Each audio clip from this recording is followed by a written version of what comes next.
A Season to Remember. A Chestnut Creek Holiday Romance. Written by Susanne Ash.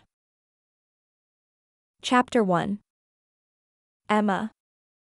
The steady beep of medical equipment fills my ears as I rush through the antiseptic-scented halls of Asheville Memorial Hospital. My heart pounds against my ribs, a frantic rhythm that hasn't slowed since I got the call about Dad's stroke. I've been driving for hours, the Atlanta skyline fading in my rearview mirror as I raced back to the mountains I used to call home. I spot Mom in the hallway, her silver-streaked hair disheveled and her normally bright eyes dulled with worry. She looks smaller somehow, standing there with an untouched cup of coffee clutched in her hands. Mom. My voice cracks. She looks up, relief washing over her tired features. Emma, sweetheart. You made it. I pull her into a tight hug. The familiar scent of her lily-of-the-valley perfume brings a lump to my throat. How is he? What happened?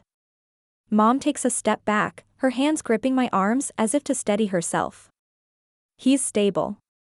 The doctors say it was a mild stroke, thank goodness. But Emma, he gave us quite a scare. I nod, trying to process the information. Dad, the pillar of strength in our family, laid low by something so sudden and unpredictable. It doesn't seem real. Can I see him? Mom nods and manages a weak smile. He's in room 305. I stepped out for a minute to collect myself. I'll wait here and give you two some time. With a squeeze of her hand, I make my way down the corridor. Each step feels heavier than the last, dread and anticipation warring in my chest. I pause outside the room, taking a deep breath before pushing the door open. As soon as he sees me, his face lights up despite the fatigue evident in the lines around his eyes. There's my girl, he says, his voice raspier than I remember. Hey, Dad. I move to his bedside and lean down to kiss his cheek, careful of the 4 lines snaking from his arm. How are you feeling? He waves a hand dismissively. Oh, I'm fine. Your mother and these doctors are making a fuss over nothing. I smile at his stubborn optimism, so familiar and comforting. A stroke isn't nothing, Dad. You scared us. His expression softens. I know, sweetheart. I'm sorry about that. But I'm on the mend now, so no need to worry that pretty head of yours. I pull up a chair, settling in beside him. What happened? Mom said it came on suddenly. Dad sighs, his gaze drifting to the window where fat snowflakes are beginning to fall. I suppose I've been pushing myself too hard lately. There's been a lot going on in town, especially with the Christmas tree farm. I frown, thinking of the sprawling farm that's been a fixture of Chestnut Creek's holiday season for as long as I can remember. What about it? Is Mr. Johnson okay? That's part of the problem, Dad says, turning back to me. John had to have his hip replaced last month. Terrible timing, really. He missed out on a bunch of early season sales, and now the whole farm's future is up in the air. The worry in Dad's voice is palpable, and I begin to understand. And you've been trying to help? He nods. The farm means so much to this town, Emma. It's not just about the trees. It's about tradition, community. I couldn't stand by and watch it go down. Oh, Dad, I sigh, taking his hand in mine. It's so like him to take the weight of the world on his shoulders. There's a community meeting tonight, he continues. About the farm. I was supposed to present some ideas, but... He gestures to the hospital room around us. I squeeze his hand. Don't worry about that now. You need to rest and focus on getting better. But Dad's eyes take on that determined glint I know so well. Emma, I need you to go to that meeting for me. I have notes. Speak for me. Dad, I'm sure you could email. I need you to do this for me. You've got all that big city marketing knowledge. Maybe you share some fresh ideas. It's one meeting. 2 hours tops. I open my mouth to protest, to explain that I have a life and responsibilities back in Atlanta, but the plea in Dad's eyes stops me short. I think about all the times he's been there for me, supporting my dreams even when it meant watching me leave our small town behind. Okay, I hear myself say. I'll go to the meeting. The relief on Dad's face is immediate. Thank you, sweetheart. I know you'll do us proud. A knock at the door interrupts us, and a nurse pokes her head in.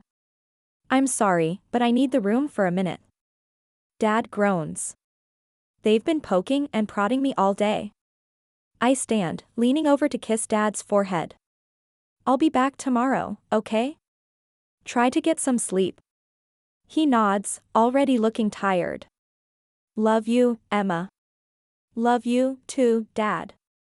As I step out into the hallway, the weight of what I've agreed to settles on my shoulders. I've been away from Chestnut Creek for so long, focused on building my career in Atlanta. Now I'm about to dive headfirst into small-town politics and struggling local businesses. As I make my way back to the waiting room, I find myself feeling a tiny spark of excitement beneath the worry and stress. There's something about Chestnut Creek during the holiday season, the twinkling lights, the smell of pine in the air, the sense of community that seems to infuse every interaction. Maybe, just maybe, this unexpected return to my roots is exactly what I need. I find Mom dozing in a chair in the waiting room down the hall and gently wake her. Hey, I'm heading out. Why don't you go sit with Dad for a bit, and I'll come back in the morning? She blinks up at me, nodding slowly. That sounds good, honey. Where are you off to? I take a deep breath, squaring my shoulders. There's a community meeting about the Christmas tree farm. Dad asked me to go in his place. Mom's eyebrows rise in surprise, but then she smiles. Well, if anyone can help come up with a plan, it's you. Your father will be so pleased. I return her smile, trying to project more confidence than I feel. I'll do my best. Get some rest, okay? I love you. With one last hug, I make my way out of the hospital. The cold air hits me as I step outside, and I pull my coat tighter around me. Snowflakes swirl in the glow of the streetlights, and for a moment, I'm transported back to childhood winters in Chestnut Creek. As I climb into my car, I check the time. If I hurry, I can make it back to town just in time for the meeting. I take a deep breath, steeling myself for what's to come. It's been years since I've been involved in Chestnut Creek's affairs, and I have no idea what kind of reception I'll get. Christmas lights twinkle from nearly every storefront and home in Chestnut Creek, casting a warm glow against the deepening twilight as I drive down familiar roads. For a moment, I'm transported back in time, remembering countless holiday seasons spent here. I pull into the parking lot of the town hall, my tires crunching on the fresh snow. The lot is nearly full, a testament to how important this meeting is to the community. I take a deep breath, steeling myself for what's to come. It's been years since I've been to a Chestnut Creek town meeting, and I'm the last person they expect to see tonight. As I step out of my car, the cold mountain air nips at my cheeks. I'm suddenly aware of how out of place I must look in my sleek city coat and heeled boots, a far cry from the practical winter wear of my hometown. The moment I push open the heavy wooden doors, a wave of warmth and the low hum of conversation wash over me. The meeting hall is packed, every folding chair filled and people lining the walls. I scan the crowd, recognizing many faces despite the years that have passed. Emma? Emma Carter, is that you? I turn to see Mrs. Hendricks, my old high school English teacher, making her way towards me. Her face is more lined than I remember, but her eyes are as sharp and kind as ever. Mrs. Hendricks, hello, I say, accepting her warm hug. It's good to see you. Oh, it's wonderful to see you too, dear. Though I wish it were under better circumstances. She lowers her voice. How's your father doing? News travels fast in small towns. He's stable, I assure her. The doctors are optimistic. She pats my arm. That's good to hear. Will you be staying in town for a while? Before I can answer, a hush falls over the room. I look up to see Mayor Thompson taking his place at the podium. He's older than I remember, his hair now more gray than brown, but his presence still commands attention. Folks, let's get started, he says, his voice carrying easily through the hall. As you all know, we're here to discuss the future of the Chestnut Creek Christmas tree farm. A murmur runs through the crowd, a mix of concern and determination. Now, John Johnson has been a pillar of this community for decades, the mayor continues. And his recent health setbacks have put the farm in a precarious position. We're here tonight to brainstorm ways to help. As the mayor outlines the situation, the lost early season sales, the financial strain, the threat to holiday traditions, I feel a pang in my chest. The Christmas tree farm has always been the heart of Chestnut Creek's holiday season. The thought of it closing is almost unimaginable.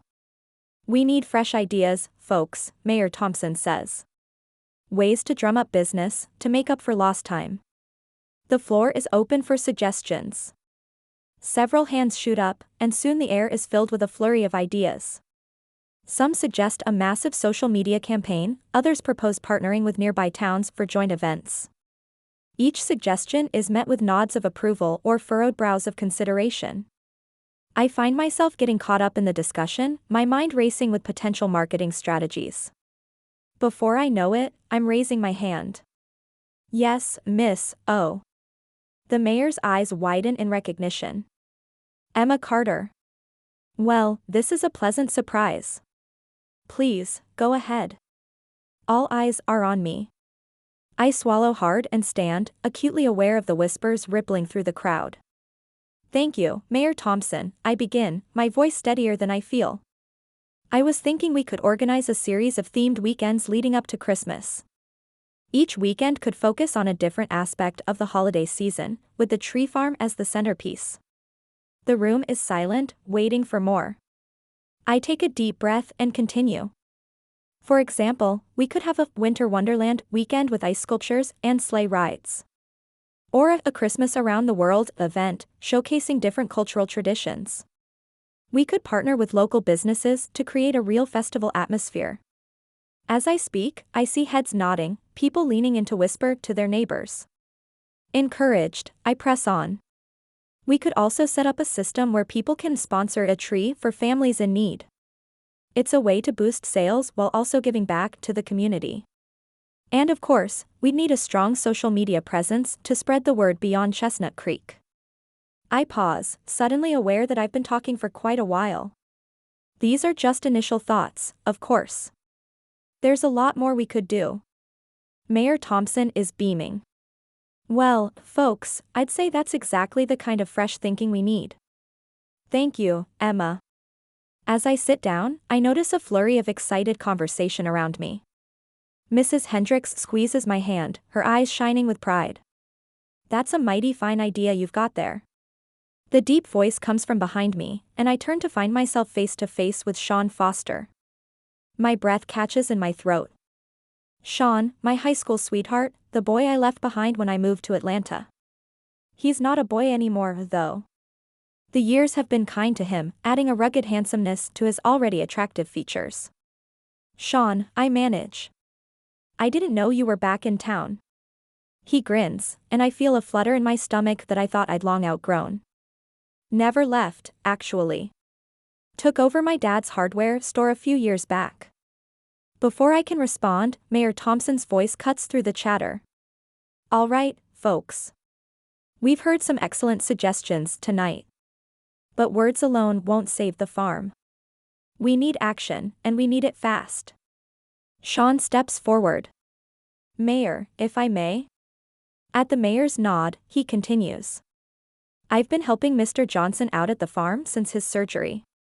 I think with some coordinated effort, we could implement a lot of these ideas. But we need someone to spearhead the marketing side of things.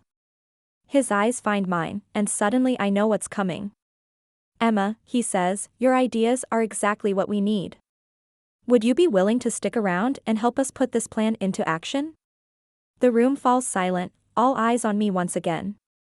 I feel a moment of panic. Stay in Chestnut Creek?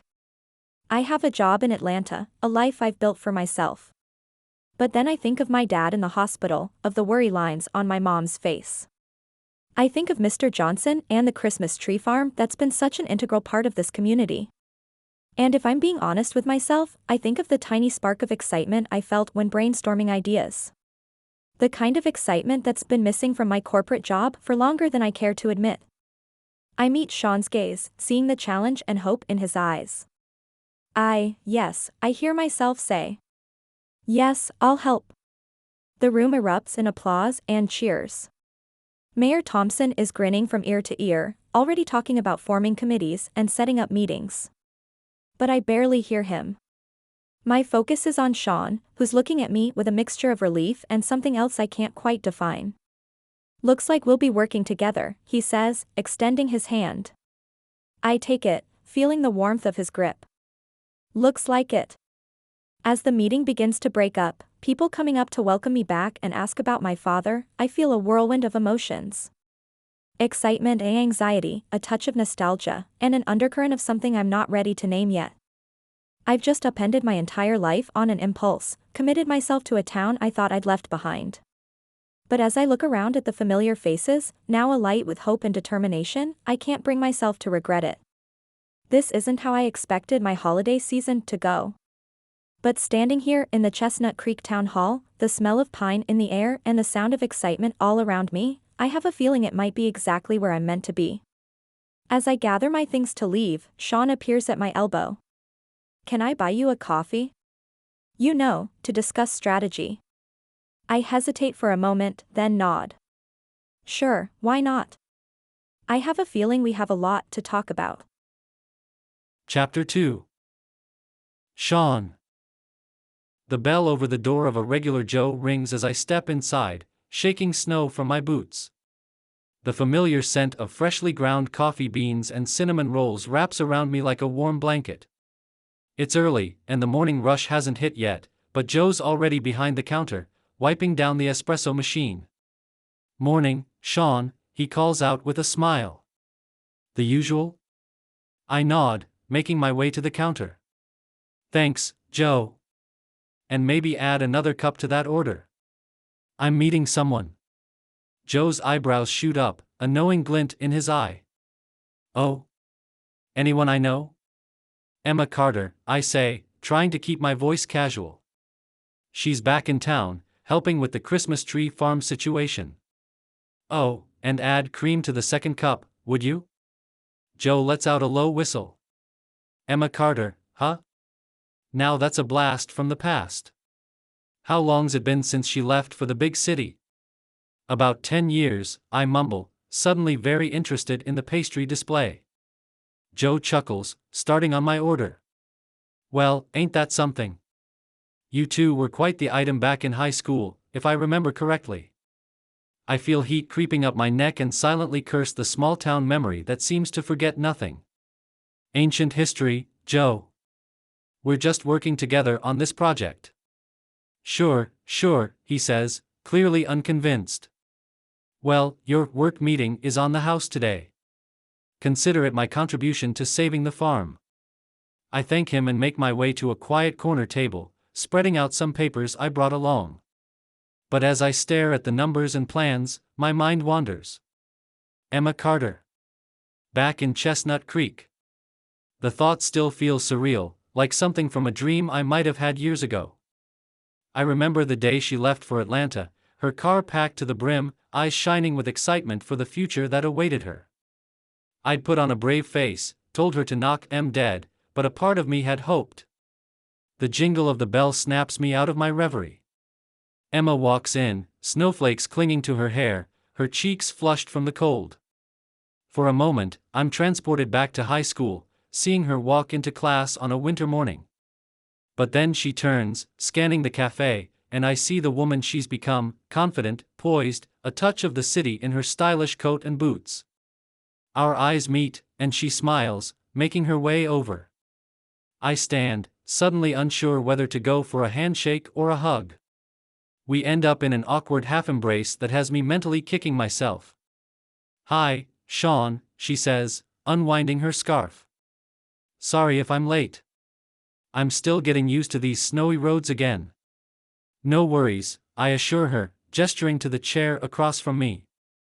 I ordered you a coffee. I hope you still take it with just a splash of cream?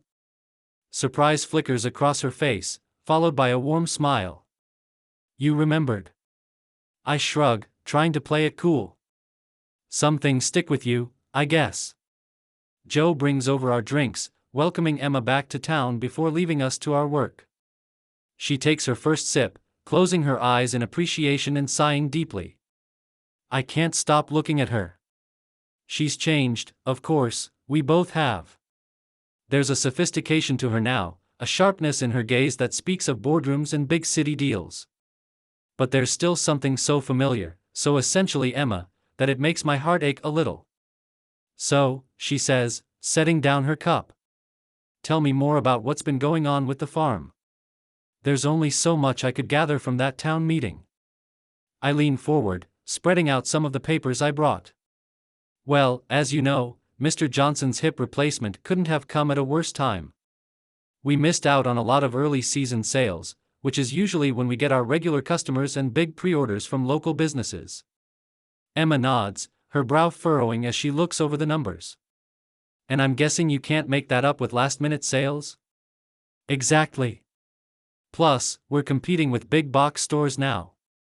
They don't match our quality, but their prices. I trail off, shaking my head. Okay, Emma says, pulling out a sleek tablet from her bag. So we need to emphasize the experience, the tradition. People aren't just buying a tree, they're buying a memory. I find myself smiling at her enthusiasm. That's what I was thinking. Your idea about themed weekends could really help with that. We spend the next hour bouncing ideas back and forth.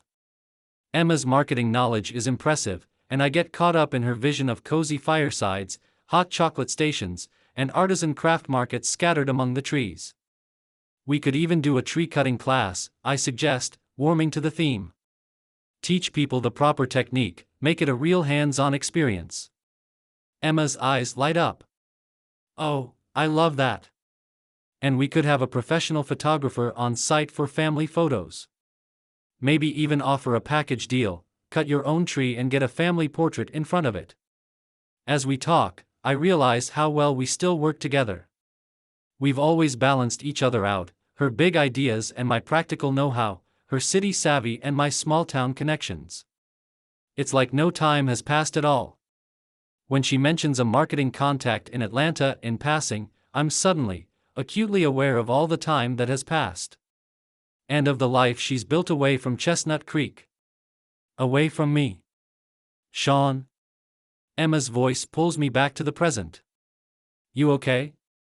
You looked lost there for a second. I shake my head, plastering on a smile. Just thinking about everything we need to do. It's a lot to pull off in a short time. She reaches out, her hand resting briefly on mine. Hey, we've got this. Between your knowledge of the farm and the town, and my marketing experience, we're going to make this work. The warmth of her touch lingers even after she pulls away. I clear my throat, trying to refocus. Right, yeah. So, I was thinking we should head out to the farm tomorrow, get you familiar with the layout. We can start planning where to set up all these activities. Emma nods, checking her phone. That works for me. Say, 9 a.m.? Perfect. I'll meet you there. I start gathering up the papers, suddenly eager to be out in the cold air where I can clear my head. You remember how to get there? Emma scoffs. As we stand to leave, Joe calls out from behind the counter. You two come up with a plan to save Christmas yet? Emma laughs, the sound as bright and infectious as I remember. We're working on it, Joe. Better start stocking up on coffee, you might have a busy holiday season ahead. We step out into the snowy street, and I'm hyper-aware of how close Emma is standing, of the way her breath forms little clouds in the cold air. This was good, she says, turning to me with a smile. It feels nice to be working on something so tangible, you know? Something that really matters to people. I nod, understanding completely. Yeah, it's different from corporate spreadsheets, huh? A shadow passes over her face, so quick I almost miss it. But then she's smiling again. Very different. In the best way. She starts to turn away, then pauses. Hey, Sean? Thanks for this. For believing I could help, I mean. Always, I say, the word slipping out before I can stop it. She holds my gaze for a moment longer, something unreadable in her eyes. Then she's heading down the street, leaving me standing in the gently falling snow, wondering what exactly I've gotten myself into. Ready to see what we're up against? I ask Emma as we pull up to the Christmas tree farm. The gravel crunches under my truck's tires, a sound as familiar to me as my own heartbeat. Emma nods, her expression a mix of determination and apprehension. Let's do this. As we step out, the crisp winter air nips at our cheeks. I can't help noticing how different Emma looks from yesterday. Gone are the city slicker boots, replaced by sensible winter wear. She looks right, somehow. Like she belongs here. We start our tour near the main barn, its red paint faded and peeling. This is where we store most of the equipment, I explain, pushing open the creaky door. Emma peers inside, her brow furrowing. It's seen better days, hasn't it? I sigh, running a hand through my hair. Yeah, it has. Mr. Johnson hasn't been able to keep up with maintenance since his hip started giving him trouble. As we continue our walk, the list of necessary repairs grows longer. The fence around the tree lot is falling apart in places. The hot chocolate stand needs a new roof. Even some of the trees look a bit worse for wear. Emma's taking notes on her tablet, her fingers flying over the screen. We'll need to prioritize, she murmurs. Maybe we can get some of the local high school kids to help with painting and minor repairs? I'm about to respond when my phone rings. Seeing my dad's name on the screen, I feel my shoulders tense. Sorry, I need to take this. Stepping away, I answer. Hey, Dad. Sean, his gruff voice comes through. Where are you? We've got a shipment of snow shovels coming in. I need you at the store. I rub the back of my neck, feeling the familiar weight of expectation. I can't today, Dad. I'm at the Christmas tree farm with Emma. We're working on a plan to save it. There's a pause, then a heavy sigh. Sean, we've talked about this. The hardware store is your responsibility now. You can't keep chasing every charity case that comes along. This isn't just any charity case, Dad. This is important to the whole town. The town needs a reliable hardware store, too, son. The call ends with a promise to stop by the store later, leaving me feeling drained. When I turn back, Emma's watching me with concern. Everything okay? She asks softly. I force a smile. Yeah, just dad stuff. You know how it is. Emma hesitates, then asks, I thought, didn't you take over the hardware store from your dad? The question catches me off guard. It's complicated, I admit. Dad's semi-retired, but he still likes to keep his hand in things. Especially when he thinks I'm not focused enough on the business. Emma nods, not pushing further. Instead, she gestures to the expanse of the farm around us. This is a big job, Sean. I'm starting to wonder if we bit off more than we can chew. Her words echo my own doubts. Looking around at all the work that needs to be done, the task seems insurmountable. Maybe you're right, I sigh. I don't know how we're going to manage all this by ourselves. Emma's quiet for a moment, then her face lights up with that look I remember so well from high school, the one that means she's just had a brilliant idea. Who says we have to do it by ourselves? What do you mean? The town meeting, she explains, excitement creeping into her voice. Everyone there was so eager to help. Why don't we organize a volunteer day? Get the whole community involved? As she talks, outlining her plan for a recruitment event at the church hall, complete with hot chocolate and Christmas cookies, I feel a spark of hope ignite. That could actually work, I say, finding myself grinning. Of course it'll work, Emma says, bumping her shoulder against mine playfully. This is Chestnut Creek. When have we ever let one of our own struggle alone? In that moment, looking at Emma's confident smile, I realize two things. First, that with the community behind us, we might actually pull this off. And second, that working so closely with Emma Carter might just be the best and most terrifying thing that's ever happened to me. All right then, partner, I say, trying to ignore the flutter in my chest when she beams at me. Let's go rally the troops. Chapter 3. Emma. The town hall bustles with activity as I arrange the last of the folding chairs. Weak winter sunlight filters through the tall windows, casting long shadows across the polished wooden floor. My heart flutters with a mix of excitement and nerves. It's been years since I've been involved in a community event here, and now I'm co-organizing one. I pause for a moment, taking in the familiar space. The walls are adorned with faded photographs chronicling Chestnut Creek's history, logging camps, the first town hall raising, parades from decades past. It's strange how comforting I find these images now, when I once thought them stifling. "You missed a spot," a familiar voice teases from behind me. I turn to see Sean, his arms laden with boxes of sign-up sheets and some hastily made posters. His hair is slightly mussed, and there's a smudge of ink on his cheek that I have to resist the urge to wipe away. "Very funny," I retort, but I can't help the smile that tugs at my lips. "I'll have you know I was voted most likely to organize a perfect event in high school." Sean raises an eyebrow, his blue eyes twinkling with amusement. "I don't remember that superlative in our yearbook." "It was very exclusive. Committee of one." He laughs, the sound echoing in the high-ceilinged room. "We've spent nearly every moment I haven't been at the hospital together this past week, planning and preparing. It's been surprisingly easy, falling back into the rhythm we had in high school. But there's something else there now, an undercurrent I'm not quite ready to name." As we set up the sign-up stations and arrange the refreshment table, I sneak glances at Sean.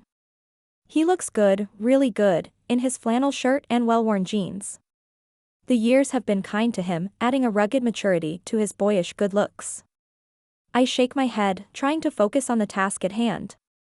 I'm here to save a Christmas tree farm, not moon over my high school ex. "So, how many people do you think will show up?" I ask, trying to distract myself. Sean shrugs, his forehead creasing slightly. "Hard to say. The town meeting had a good turnout, but this is asking for more than just opinions. We're asking for time, effort." "Hey," I say softly, touching his arm. "It'll be fine. This town rallies when it counts." He nods, offering me a grateful smile that makes my heart skip a beat. "You're right. I really want this to work, you know?" "I know," I reply, and I do. I've seen how much this means to Sean, to the whole town. It's more than just a business. It's a piece of Chestnut Creek's soul. The first community members start trickling in while we finish setting up. I recognize most of them: Mrs. Henderson from the bakery, her arms full of cookie trays, Coach Hansen looking odd without his usual whistle, the Wilsons from down the street, their twin boys already eyeing the refreshment table. But there are new faces too, young families I don't know. "Quite a turnout," Sean murmurs, coming to stand beside me. His shoulder brushes mine, and I try to ignore the tiny thrill that runs through me at the contact. I nod, a lump forming in my throat. "I didn't realize how much I missed this," I admit softly. "The way everyone comes together." Sean's hand brushes mine, just for a moment. "Welcome home, Emma," he says, and I have to blink back sudden tears. As the hall fills, the excited chatter grows louder. I overhear snippets of conversation, speculation about our plans, memories of Christmases past at the tree farm, worries about what might happen if we fail. The weight of expectation settles on my shoulders, but strangely, it doesn't feel like a burden. It feels like purpose. Once the hall is full, Sean steps up to the podium where just a week ago, I stood and offered to help save the farm. The ease with which he addresses the crowd surprises me. The Sean I remember was always a bit shy in large groups. "First off, I want to thank you all for coming," he begins, his voice strong and clear. "As you know, the Chestnut Creek Christmas tree farm is facing some challenges this year." I listen as Sean outlines the situation: Mr. Johnson's health issues, the lost early season sales, the financial strain. He speaks with such passion about the farm's importance to our community that I find myself hanging on every word. His love for this town, for its traditions, shines through every sentence. It's beautiful to watch, and I feel a swell of pride that catches me off guard. When it's my turn to speak, I focus on the potential benefits for the town. My marketing instincts kick in, and I paint a picture of a revitalized farm, drawing tourists from neighboring towns, boosting local businesses. This isn't just about saving a business, I say, my gaze sweeping across the familiar faces. It's about preserving a piece of Chestnut Creek's heart.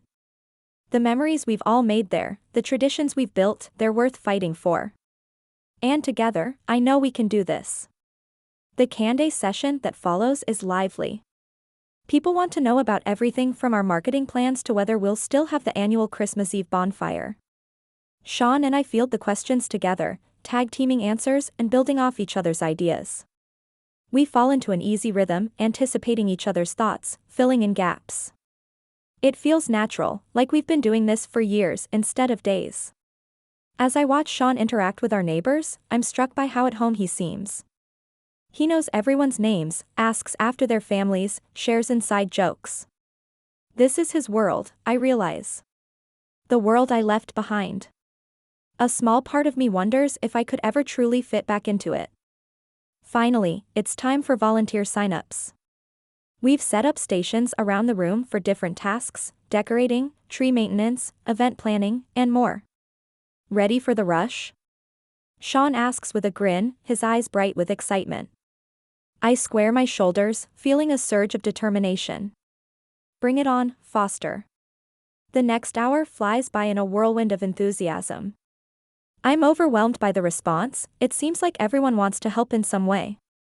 Mrs. Henderson offers to bake for our events, promising her famous gingerbread cookies.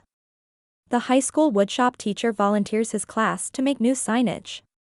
Even grumpy old Mr. Finch, who I remember complaining about everything under the sun, signs up for parking duty. I find myself getting caught up in the excitement, the sense of community. This is what I've been missing in Atlanta, I realize. The connection, the shared purpose. For the first time since I came back, I allow myself to imagine what it might be like to stay. As the event winds down, Sean and I find a quiet moment in the corner of the hall, near the old town charters framed on the wall. We're both flushed with success, riding the high of the community's enthusiasm. I can't believe how many people signed up, I say, leafing through the sheets. The pages are filled with names, a testament to the town's spirit. We might actually pull this off. Sean's smile is warm, reaching his eyes and crinkling the corners. Was there ever any doubt? This is Chestnut Creek, after all. I'm about to respond when Sean's phone rings. His brow furrows as he answers, the smile fading from his face. Mr. Johnson? Slow down, what's wrong? My stomach drops at the look on Sean's face. Something's happened at the farm. All our planning, all this enthusiasm, was it all for nothing? We'll be right there, Sean says, ending the call. He turns to me, his expression grim. We need to go. Now. The gravel crunches under Sean's truck tires as we pull into the Christmas tree farm. The setting sun casts long shadows across the snow-covered fields, turning everything into a tableau of orange and purple hues. Any other time, I might have paused to admire the beauty. But right now, my heart is pounding too hard to appreciate anything. Sean kills the engine, and for a moment, we sit in silence. Whatever it is, he says quietly, we'll handle it. I nod, trying to draw strength from his certainty. Together. We climb out of the truck, our boots sinking into the fresh snow. Mr. Johnson is waiting for us on the porch of the main cabin, his weathered face etched with worry. As we approach, I can see why. The cabin's facade is marred by angry streaks of spray paint. Crude words and symbols cover the once charming exterior. But it's not just the cabin. As I look around, I can see that the vandals have been busy. Signs are knocked over or defaced, and even some of the younger trees haven't been spared, their branches broken and strewn across the ground. Oh, Mr. Johnson, I breathe, reaching out to squeeze his arm. I'm so sorry. He shakes his head, his eyes glistening. I just don't understand. Who would do such a thing? Sean's jaw is clenched tight as he surveys the damage. I'll call the sheriff, he says, pulling out his phone. While Sean makes the call, I start documenting the damage. My marketing brain kicks in, and I find myself taking photos and mental notes. It's easier to focus on this, to treat it like a project, than to let the sadness and anger overwhelm me. Emma? Sean's voice pulls me from my thoughts. Sheriff's on his way. He wants us to not touch anything until he gets here. I nod, lowering my phone. That's when I notice something that makes my heart skip a beat. Sean, I say slowly, look at the welcome sign. The large wooden sign that's stood at the entrance of the farm for as long as I can remember is now a mess of spray paint. But underneath the graffiti, I can see splits in the wood, places where age and weather have taken their toll. And suddenly, like a bolt of lightning, an idea strikes me. Mr. Johnson, I say, turning to the older man. How long have you had that sign? He blinks, surprised by the question. Oh, must be going on 30 years now. I nod, my mind racing. And the other signs? The ones for directing visitors, marking tree types? About the same, I reckon. We touch them up now and then, but... Emma? Sean's looking at me curiously. What are you thinking? I take a deep breath. I think this might be an opportunity. Both men stare at me like I've grown a second head. Hear me out, I say quickly. The signs needed updating anyway, right? And the cabin could use a fresh coat of paint. What if we use this as a chance to give the whole farm a visual refresh? I can see the moment Sean catches on, his eyes lighting up. New welcome signs, updated directional markers. Exactly. I'm getting excited now, the ideas flowing faster than I can voice them. We could even add some fun photo op spots throughout the property. It would tie in perfectly with our plans for the themed weekends. Mr. Johnson looks bewildered. But, the cost. I have contacts in Atlanta who specialize in quick turnaround signage, I assure him. And I could mock up some designs tonight. We'd keep the classic, homey feel of the farm, of course. Just with a bit more pop. Sean's nodding now, a smile spreading across his face. It would create buzz. Chestnut Creek Christmas Tree Farm gets a makeover. We could even do a big reveal, make it an event in itself. Mr. Johnson still looks uncertain. I don't know, it sounds expensive. It would be an investment, I admit.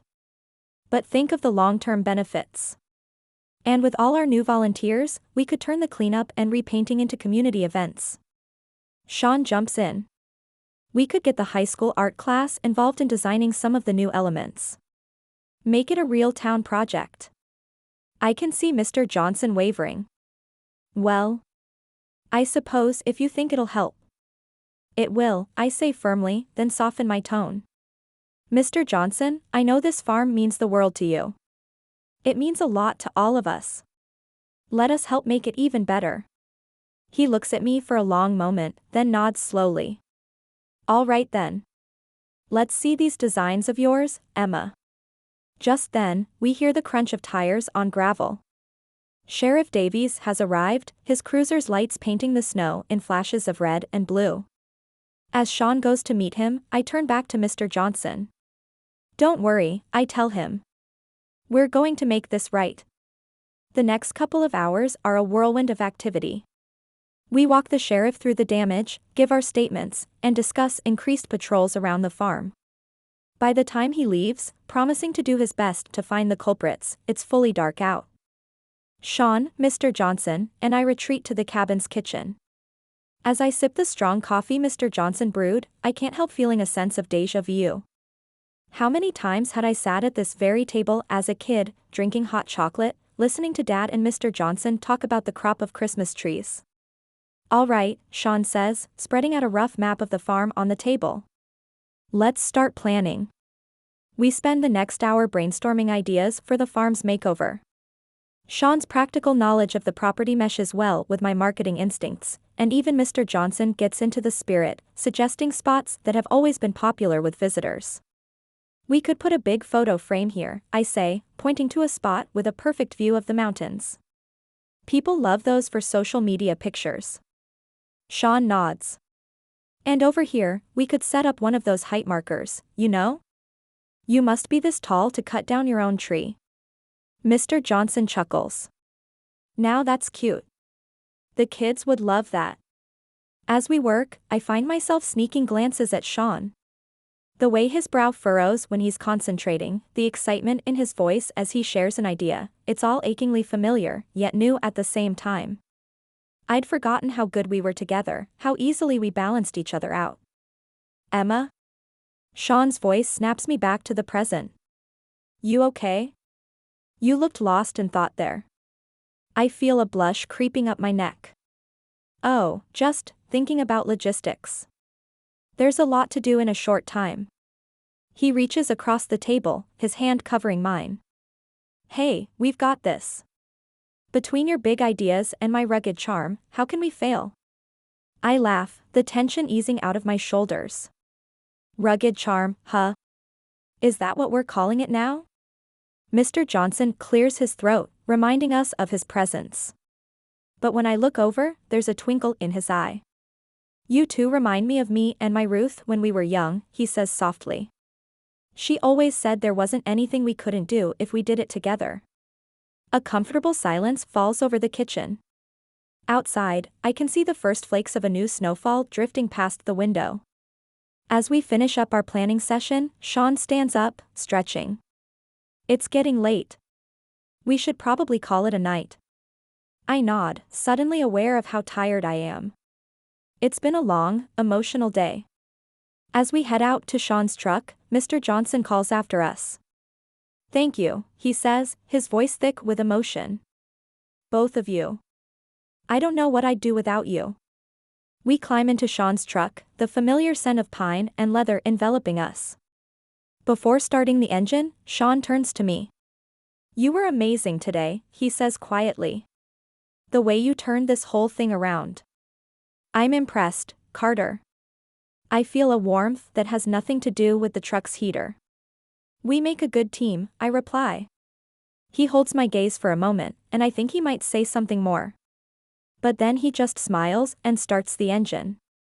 Let's get you back to your car. As we drive through the quiet streets of Chestnut Creek back to the town hall, I find myself thinking about the future. Not just the immediate future of the farm and our plans, but my future. The life I thought I wanted in Atlanta suddenly seems less appealing than it did a week ago. I have no idea how much of a leave of absence I can take before I have to head back to the office. Sean pulls up next to my car in the town hall parking lot. Thanks for the ride, I say, unbuckling my seatbelt. Anytime, he replies. Then, hey, Emma. I pause, my hand on the door handle. Yeah. He seems to struggle with his words for a moment. I'm really glad you're here. That we're doing this together. My heart does a little flip. Me, too, Sean. Me too. Chapter 4. Sean. I haven't been there long, when Emma's car comes up the long gravel drive of the Christmas tree farm. It's early. The sun hasn't quite crested the mountains and the crisp air has my breath coming out in little puffs of smoke. Morning, Foster, she calls, her breath forming little clouds in the air. Ready for the big day? I look from her to the new welcome sign that gleams in the pale morning light. The fresh paint is a stark contrast to the weathered wood I've known all my life. The main cabin, once marred by graffiti, now sports a cheery red coat that makes it look like something out of a Christmas card. As ready as I'll ever be. You're here early. She shrugs, reaching into her car to pull out a box of decorations. Couldn't sleep. Too excited, I guess. She's bundled up in a puffy coat and knit hat, her cheeks already pink from the cold. We did good, didn't we? I motion to the changes to the place we've known since we were children. We did. Emma walks up beside me. All of us. We couldn't have done it without everyone chipping in. Let's show them a good time at the bonfire tonight. Yes, I say. Give me a hand with this, he asks, ticking his head toward his truck, the bed full of supplies. As we work side by side, unloading and setting up, I keep stealing glances at her. The way she bites her lip when she's concentrating, the little victory dance she does when she untangles a particularly stubborn string of lights, it's all achingly familiar and new at the same time. Earth to Sean, Emma's voice breaks through my thoughts. She's waving a hand in front of my face, an amused smile playing on her lips. Where'd you go? Heat creeps up my neck, and it's not from the exertion. Thinking about everything we need to do today, I lie. She nods, her expression turning serious. It's a lot, isn't it? But we've got this. Team Foster Carter, remember? I laugh, remembering our old high school catchphrase. Yeah, undefeated since 2005. The next few hours fly by in a whirlwind of activity. Volunteers start trickling in, Mrs. Henderson and her grandkids, Coach Thompson and some of his students, even old Mr. Finch shows up, grumbling good-naturedly about being put to work. I fall into a rhythm, directing traffic and overseeing the setup. It's familiar territory for me, not too different from managing the hardware store. Every now and then, I catch sight of Emma, and I'm struck by how effortlessly she handles the promotional side of things. She's in her element, chatting with volunteers about social media strategies, coordinating with the local paper for coverage, even sweet-talking the high school's AV club into setting up a photo booth. It's impressive, and I feel a surge of gratitude that she's here, lending her expertise to save this place that means so much to me. As the morning wears on, I'm starting to feel like we might actually pull this off. That's when I hear it, a loud pop followed by a hiss from the direction of the concession area. Sean! One of the volunteers calls out. The popcorn machine's busted. I jog over, my mind already running through possible solutions. The ancient popcorn maker has been a staple at farm events for as long as I can remember. As I examine it, my heart sinks. The main gear is stripped, rendering the whole thing useless. Can you fix it? Emma asks, appearing at my elbow. I run a hand through my hair, thinking. Maybe. I'd need to replace this gear, and probably the belt while I'm at it. I don't have the parts here. Emma's face falls for a moment, but then that determined look I know so well settles over her features. What about the hardware store? Would you have the parts there? I smile, loving that we are on the same page. We should have everything I need. Then go, she says, giving me a little push. I'll hold down the fort here. I hesitate for a second. You sure? There's still a lot to do. She rolls her eyes, but there's a smile playing at the corners of her mouth. I think I can manage for an hour, Sean. Go be a hero and save our popcorn. The drive to the hardware store and back is a blur. I find the parts one need easily enough, perks of practically growing up in the place, and I'm back at the farm in record time. As I pull up, I see Emma directing a group of volunteers hanging lights around the bonfire area. She looks up as I approach, her face breaking into a wide grin. Our knight in shining flannel returns, she calls out. Did you slay the popcorn dragon? I hold up the bag of parts triumphantly. The dragon doesn't stand a chance. It takes some doing, but about half an hour later, I'm wiping grease off my hands as the popcorn machine whirs to life, the smell of freshly popped kernels filling the air. You did it! Emma exclaims, her eyes shining with excitement. She throws her arms around me in a spontaneous hug, and for a moment, I forget how to breathe. All too soon, she pulls away, but the warmth of her embrace lingers. I'm impressed, Foster. Is there anything you can't fix? I shrug, aiming for nonchalance but probably missing by a mile. Just doing my part for the cause. As evening approaches and the first guests start to arrive, I take a moment to step back and appreciate the transformation. The farm is alive with twinkling lights and the buzz of excited conversation. The bonfire is ready to be lit, surrounded by hay bales for seating. The scent of hot chocolate and popcorn wafts through the air. But more than the physical changes, it's the sense of community that strikes me. Everywhere I look, I see neighbors chatting, kids running around with boundless energy, old friends reuniting. This is what the Christmas Tree Farm has always been about, bringing people together. I spot Mr. Johnson near the cabin, looking out over the crowd with misty eyes. I make my way over to him, clapping a hand on his shoulder. Quite a turnout, huh? I say. He nods, his voice gruff with emotion.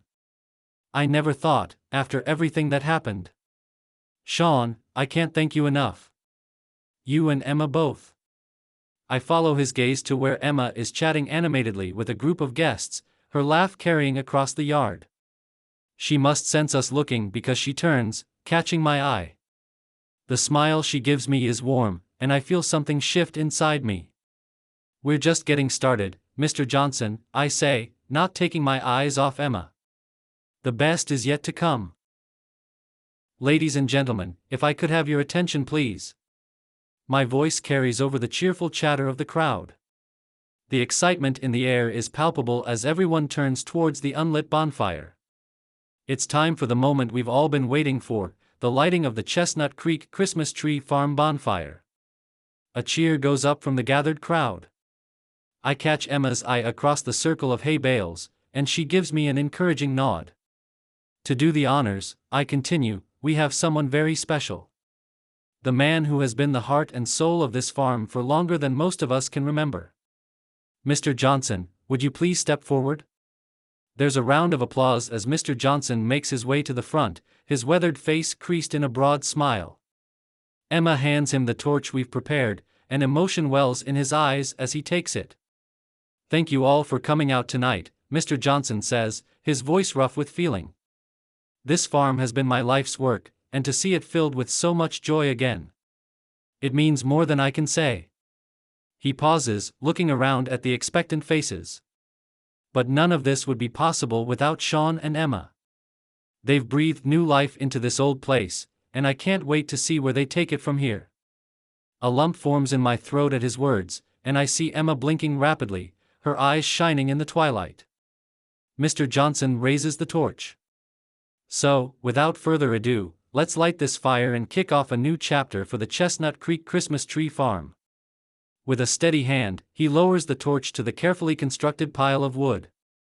In moments, flames begin to lick upwards, casting a warm glow over the gathered crowd. Another cheer goes up as the bonfire roars to life, sparks dancing up into the starry sky.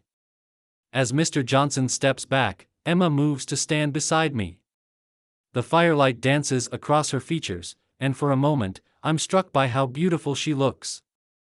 We did it, she says softly, her eyes reflecting the flames. I nod, allowing myself a moment to bask in our success. We sure did. But the night's just getting started. Later that evening, Timmy Henderson tugs on my sleeve, his face sticky with melted marshmallow. Mr. Sean, he says, his eyes wide, we're out of hot chocolate. Out of hot chocolate? We'd prepared what I thought was more than enough. Let's go check on that, buddy. I make my way over to the refreshment stand, Timmy trotting alongside me. Sure enough, the large thermos we'd been using to serve hot chocolate is empty. I'm about to ask one of the volunteers to start another batch when I hear a crash behind me.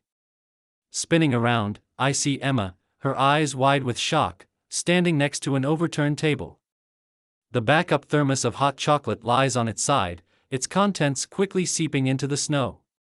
Oh no, Emma gasps, already reaching for napkins. I was trying to bring it over and I tripped on a root. I'm by her side in an instant, taking the useless pieces of cloth from her hands.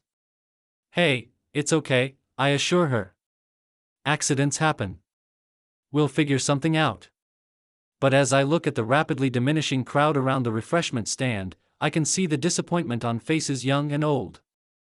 Hot chocolate is a staple of any winter event in Chestnut Creek. Running out now could put a real damper on the evening.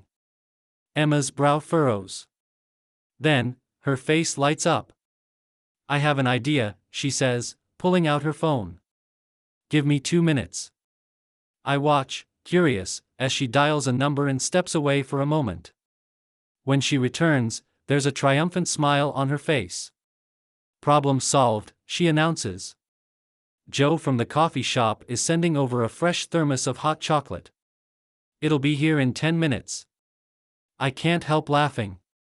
You're amazing, you know that? A faint blush colors her cheeks. I hate to see all your hard work go to waste over a little spilled cocoa. Our hard work, I correct her. This is a team effort, remember? The hot chocolate arrives right on schedule, much to the delight of our guests. As we're setting it up, Joe himself appears, a big grin on his face. Quite the shindig you've got here, he says, looking around appreciatively. Glad I could help out. Joe, you're a lifesaver, Emma says warmly. I owe you one. He waves her off. Nonsense. That's what community's all about. Besides, he adds with a wink, I've got a vested interest in seeing this place succeed. Where else am I gonna get my Christmas tree? As Joe mingles with the crowd, I overhear snippets of conversation that make my heart swell. People are talking about coming back to cut down their trees, about bringing out-of-town relatives to see the farm. It seems our hard work is paying off. I make my way over to where Mr. Johnson is sitting, looking out over the festivities with a contented smile. How are you holding up? I ask, taking a seat next to him. He turns to me, his eyes shining. Sean, my boy, I haven't seen the farm this lively in years. You and Emma, you've breathed new life into this old place. For the second time tonight, I feel a lump form in my throat. We couldn't have done it without you, Mr. Johnson. This is your vision we're bringing to life. He shakes his head. No, son. This is something new. Something wonderful. I can't wait to see where you two take it from here. Before I can respond, Emma appears, her cheeks flushed from the cold and excitement. Sorry to interrupt, she says, but Sean, do you have a moment? I wanted to go over some numbers. I excuse myself and follow Emma to a quiet corner near the cabin. She pulls out a small notebook, flipping it open to reveal pages of calculations. So, I've been keeping track of our sales and donations, she begins, her voice a mix of excitement and caution. The good news is, we've exceeded our initial projections for the event. That's great! I exclaim, but her expression tells me there's more. It is, she agrees. But we're still not quite where we need to be to cover all the farm's expenses through the season. I nod, understanding. We still have work to do. Exactly. We've come a long way. A week ago, this place was vandalized and struggling. Now look at it. I follow her gaze out over the crowd. Families laughing together, children chasing each other with glow sticks, couples snuggled close on hay bales. The farm feels alive in a way it hasn't in years. We did this, Emma says softly, turning back to me. In the firelight, her eyes seem to sparkle, and for a moment, I forget how to breathe. We did, I agree, my voice equally quiet.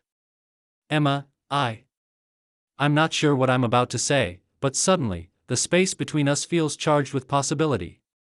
Emma takes a small step closer, her eyes never leaving mine. Sean, she whispers, and I can feel the warmth of her breath on my face. I'm leaning in, my heart pounding in my chest, when a voice cuts through the moment like a bucket of cold water. Mr. Sean. Ms. Emma. Come quick, we're about to do the raffle. We jump apart, the spell broken. It's Timmy again, oblivious to what he's just interrupted. Emma lets out a small, nervous laugh. We should. She gestures towards the crowd. Yeah, I agree, running a hand through my hair. We should. As we make our way back to the main event, I find myself wondering what might have happened if we had been alone a little longer. The thought both thrills and terrifies me. The rest of the evening passes in a blur of raffle drawings, carols singing, and heartfelt thank yous from attendees. Before I know it, the last guests are heading out, leaving behind a quiet that feels almost surreal after the bustling event. Emma and I work side by side, cleaning up in comfortable silence. As I'm folding the last of the chairs, she let out a deep sigh. Penny for your thoughts? I ask. She turns to me, a small smile playing on her lips. Thinking about how much has changed in such a short time. When I came back to Chestnut Creek, I never imagined all this. There's something in her voice, a note of reluctance. Do you regret it? I ask, my heart in my throat. No, she says quickly. No, not at all. I'm starting to realize how much I missed this place. How much I missed. Her eyes meet mine for a moment before she looks away. I want to ask her to finish that thought, to tell me what, or who, she missed. But before I can, Mr. Johnson walks up to thank us one last night. As we say our goodnights and head to our respective vehicles, I can't shake the feeling that something has shifted between Emma and me. Driving home, my mind races with thoughts of the successful event, the challenges still ahead, and most of all, Emma. Her smile, her determination, the way she lights up when she talks about our plans for the farm. I'm falling for the woman. Hard. And I have no idea what to do about it. Chapter 5. Emma. Emma? Earth to Emma. I snap out of my mental checklist to find Sean waving a hand in front of my face, a steaming cup of coffee in his other hand. The scent of pine and cinnamon wafts through the cabin, mingling with the rich aroma of the coffee. Sorry, I mutter, gratefully accepting the mug. I was going over the to-do list in your head for the 1000th time? Sean finishes, a knowing smile playing on his lips. I roll my eyes. Someone has to keep us organized. And you're doing a great job, he says, leaning against the desk where I've spread out my meticulously prepared binder. Breathe, Emma. We've got this. I take a sip of coffee, letting the warmth seep into my bones. Outside the window, the first hints of dawn break over the mountains, casting a soft glow on the twinkling lights we've strung across the farm. Okay, I say, setting down the mug and flipping open the binder. Let's go over this one more time. A sharp knock at the door interrupts me. Mrs. Henderson pokes her head in, a group of bundled-up volunteers visible behind her. We're ready to get started, she announces cheerfully. Where do you want us? Sean and I exchange a quick glance before springing into action. Mrs. Henderson, can you and your team start setting up the vendor booths? I ask. The layout is on page 3 of the packet I gave you yesterday. On it, she replies with a salute, ushering her team out. I'll go check on the electrical setup for the lights and sound system, Sean says. I nod, already scanning my list for the next task. Great. I'll start on the signage. Oh, and don't forget, the rental company is delivering the extra tents at 10.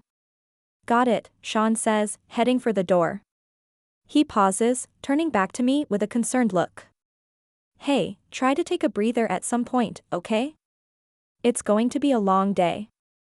As he leaves, I feel a flutter in my chest that has nothing to do with event planning anxiety. I push it aside, focusing on the task at hand. There's too much to do to get distracted now. The next few hours pass in a blur of activity. I'm checking off items on my list left and right, but for every task completed, it seems 2 more pop up. I'm in the middle of resolving a mix-up with the face painting booth when my phone buzzes with a text.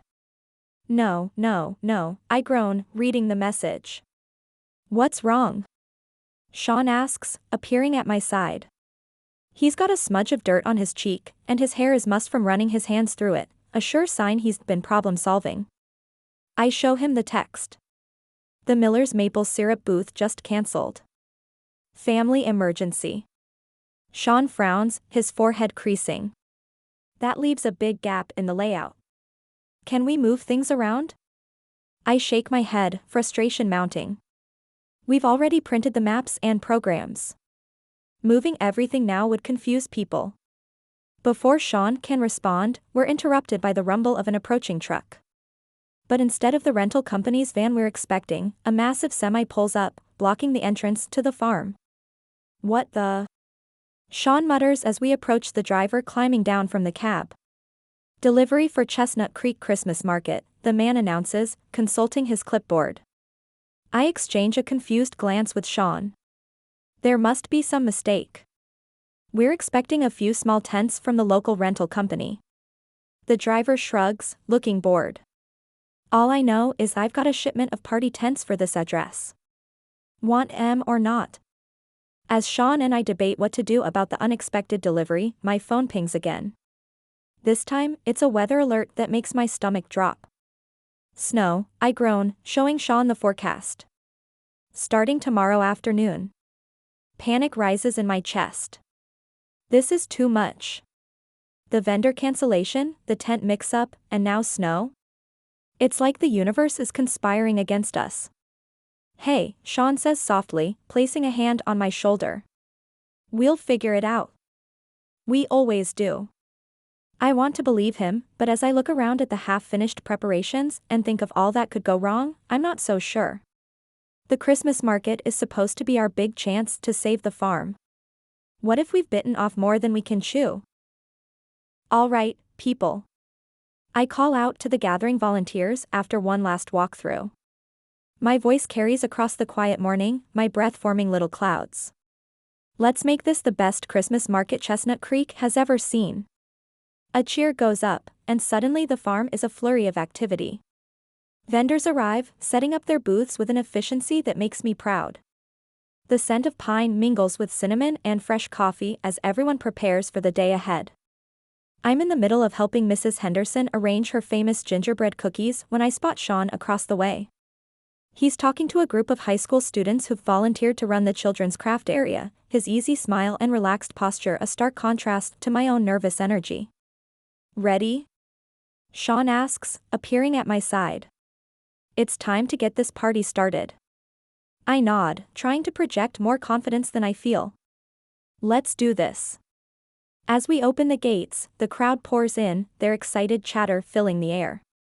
I move through the market, making sure everything is running smoothly.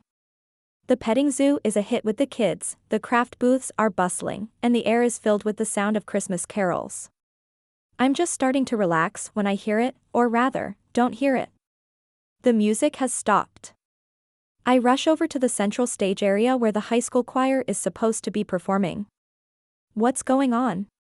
I ask the frazzled-looking choir director. The sound system, she says, gesturing helplessly at the equipment. It died. I feel a momentary surge of panic, but then Sean is there, already examining the setup.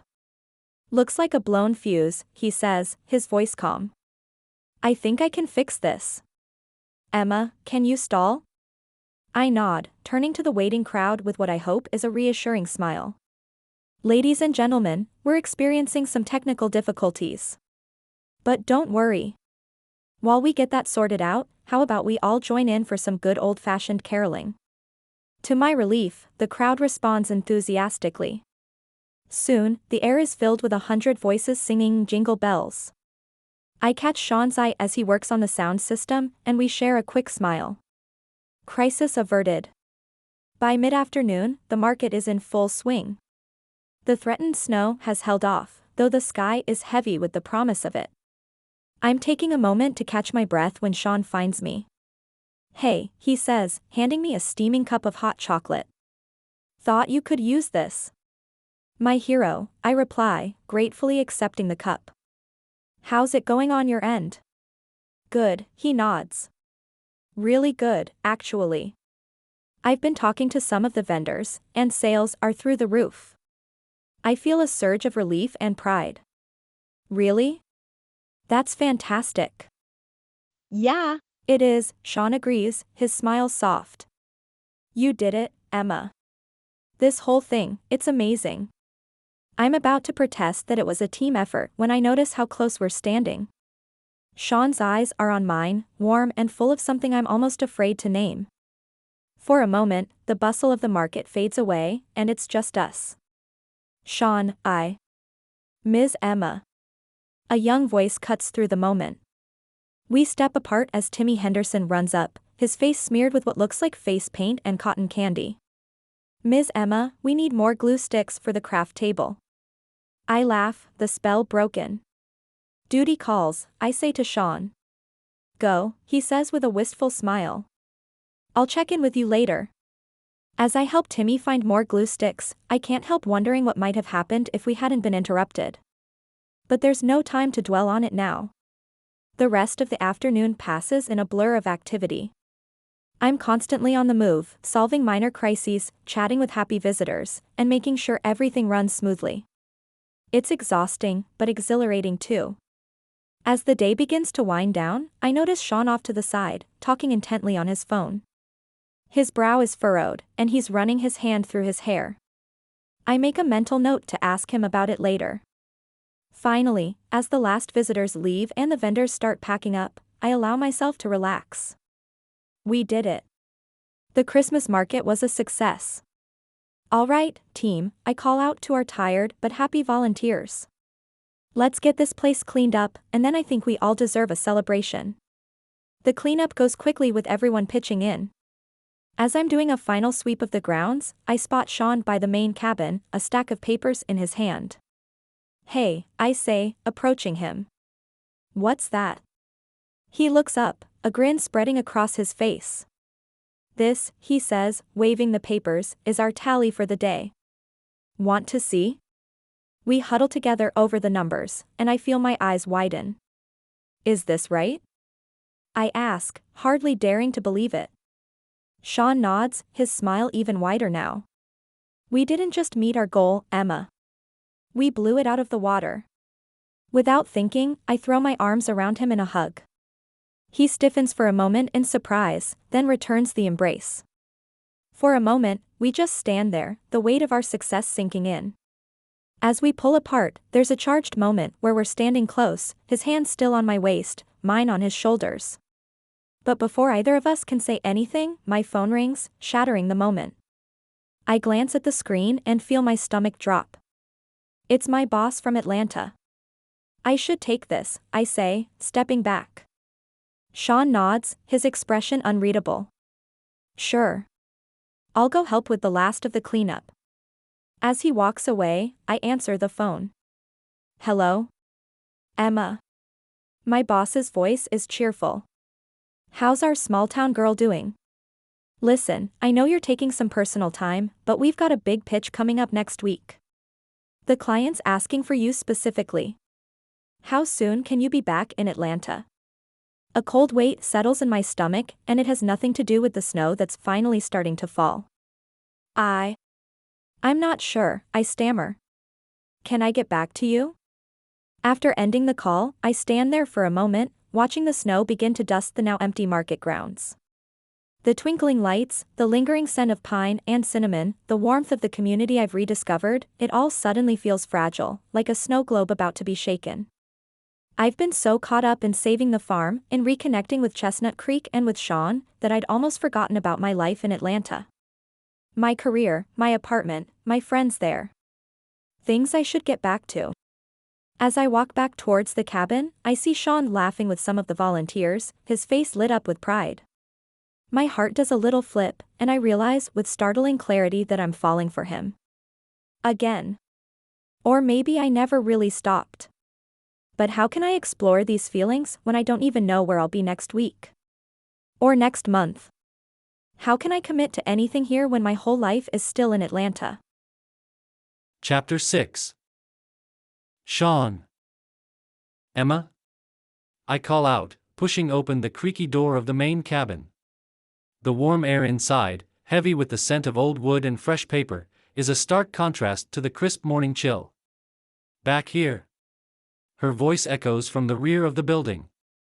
I stamp the snow off my boots and make my way towards the small office, careful not to spill the cardboard tray of coffees I'm balancing. The floorboards groan under my feet, a familiar sound that brings back memories of countless winters spent here. I find Emma hunched over the desk, surrounded by stacks of papers and receipts, her hair pulled back in a messy ponytail. She looks up as I enter, and for a moment, I forget how to breathe. Even exhausted and stressed, she's beautiful. I come bearing gifts, I say, holding up the coffee tray. Her face lights up, relief evident in her eyes. You're a lifesaver. How did you know I was here? Your car is out front. I hand her a cup and settle into the chair across from her desk, taking in the organized chaos around us. How long have you been here? She glances at her watch and winces. Since about 5, I think. I couldn't sleep. Too much going on in my head. I nod, understanding completely. Yeah, yesterday was something else. It really was. She takes a long sip of her coffee, closing her eyes in appreciation. When she opens them again, there's a hint of worry there that wasn't present yesterday. Sean, Before she can continue, my phone buzzes. I pull it out, groaning when I see the caller ID. Sorry, I should take this. It's my dad. I step out of the office, bracing myself for the wind and the conversation I know is coming. Hey, Dad.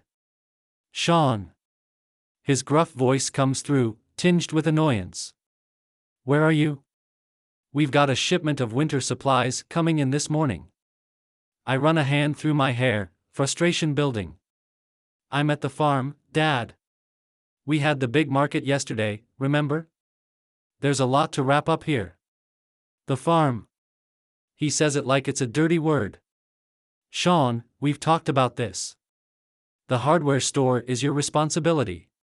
You can't keep neglecting it for whatever it is you're doing up there. I'm not neglecting anything, Dad, I say, trying to keep my voice down. The guys have it handled. And the farm is important to this community. What we're doing here matters. And the store doesn't?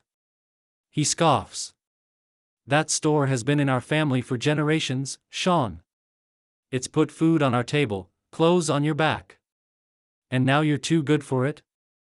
That's not what I'm saying, and you know it, I snap, my patience wearing thin. I'm trying to do both. Well, you're failing, he says bluntly. I need you here, now. That shipment won't unload itself. And before you say anything else, I taught you better than to hand off responsibilities to others. I close my eyes, counting to 10 in my head. Fine. I'll be there in an hour. Make it half an hour. The line goes dead before I can respond. I stand there for a moment, phone in hand, trying to calm the storm of emotions swirling inside me. When I turn back, Emma stands in the doorway. Everything okay? She asks. I force a smile. Yeah, just stuff with my dad. Listen, I hate to do this, but I need to head into town for a bit. Will you be okay here? She nods. Of course. Go do what you need to do. I'm about to leave when Mr. Johnson bursts through the front door, his face flushed with excitement. There you are. I've been looking all over for you too. Emma and I exchange a glance. What's up, Mr. Johnson? I ask. What's up? What's up is that we've done it. He waves a piece of paper in the air. I just got off the phone with the bank. With the money from the market and the projected tree sales, we're going to make it through the season. The farm is saved. For a moment, I forget about my father and the hardware store. Joy bubbles up inside me, and I let out a whoop of excitement. That's amazing.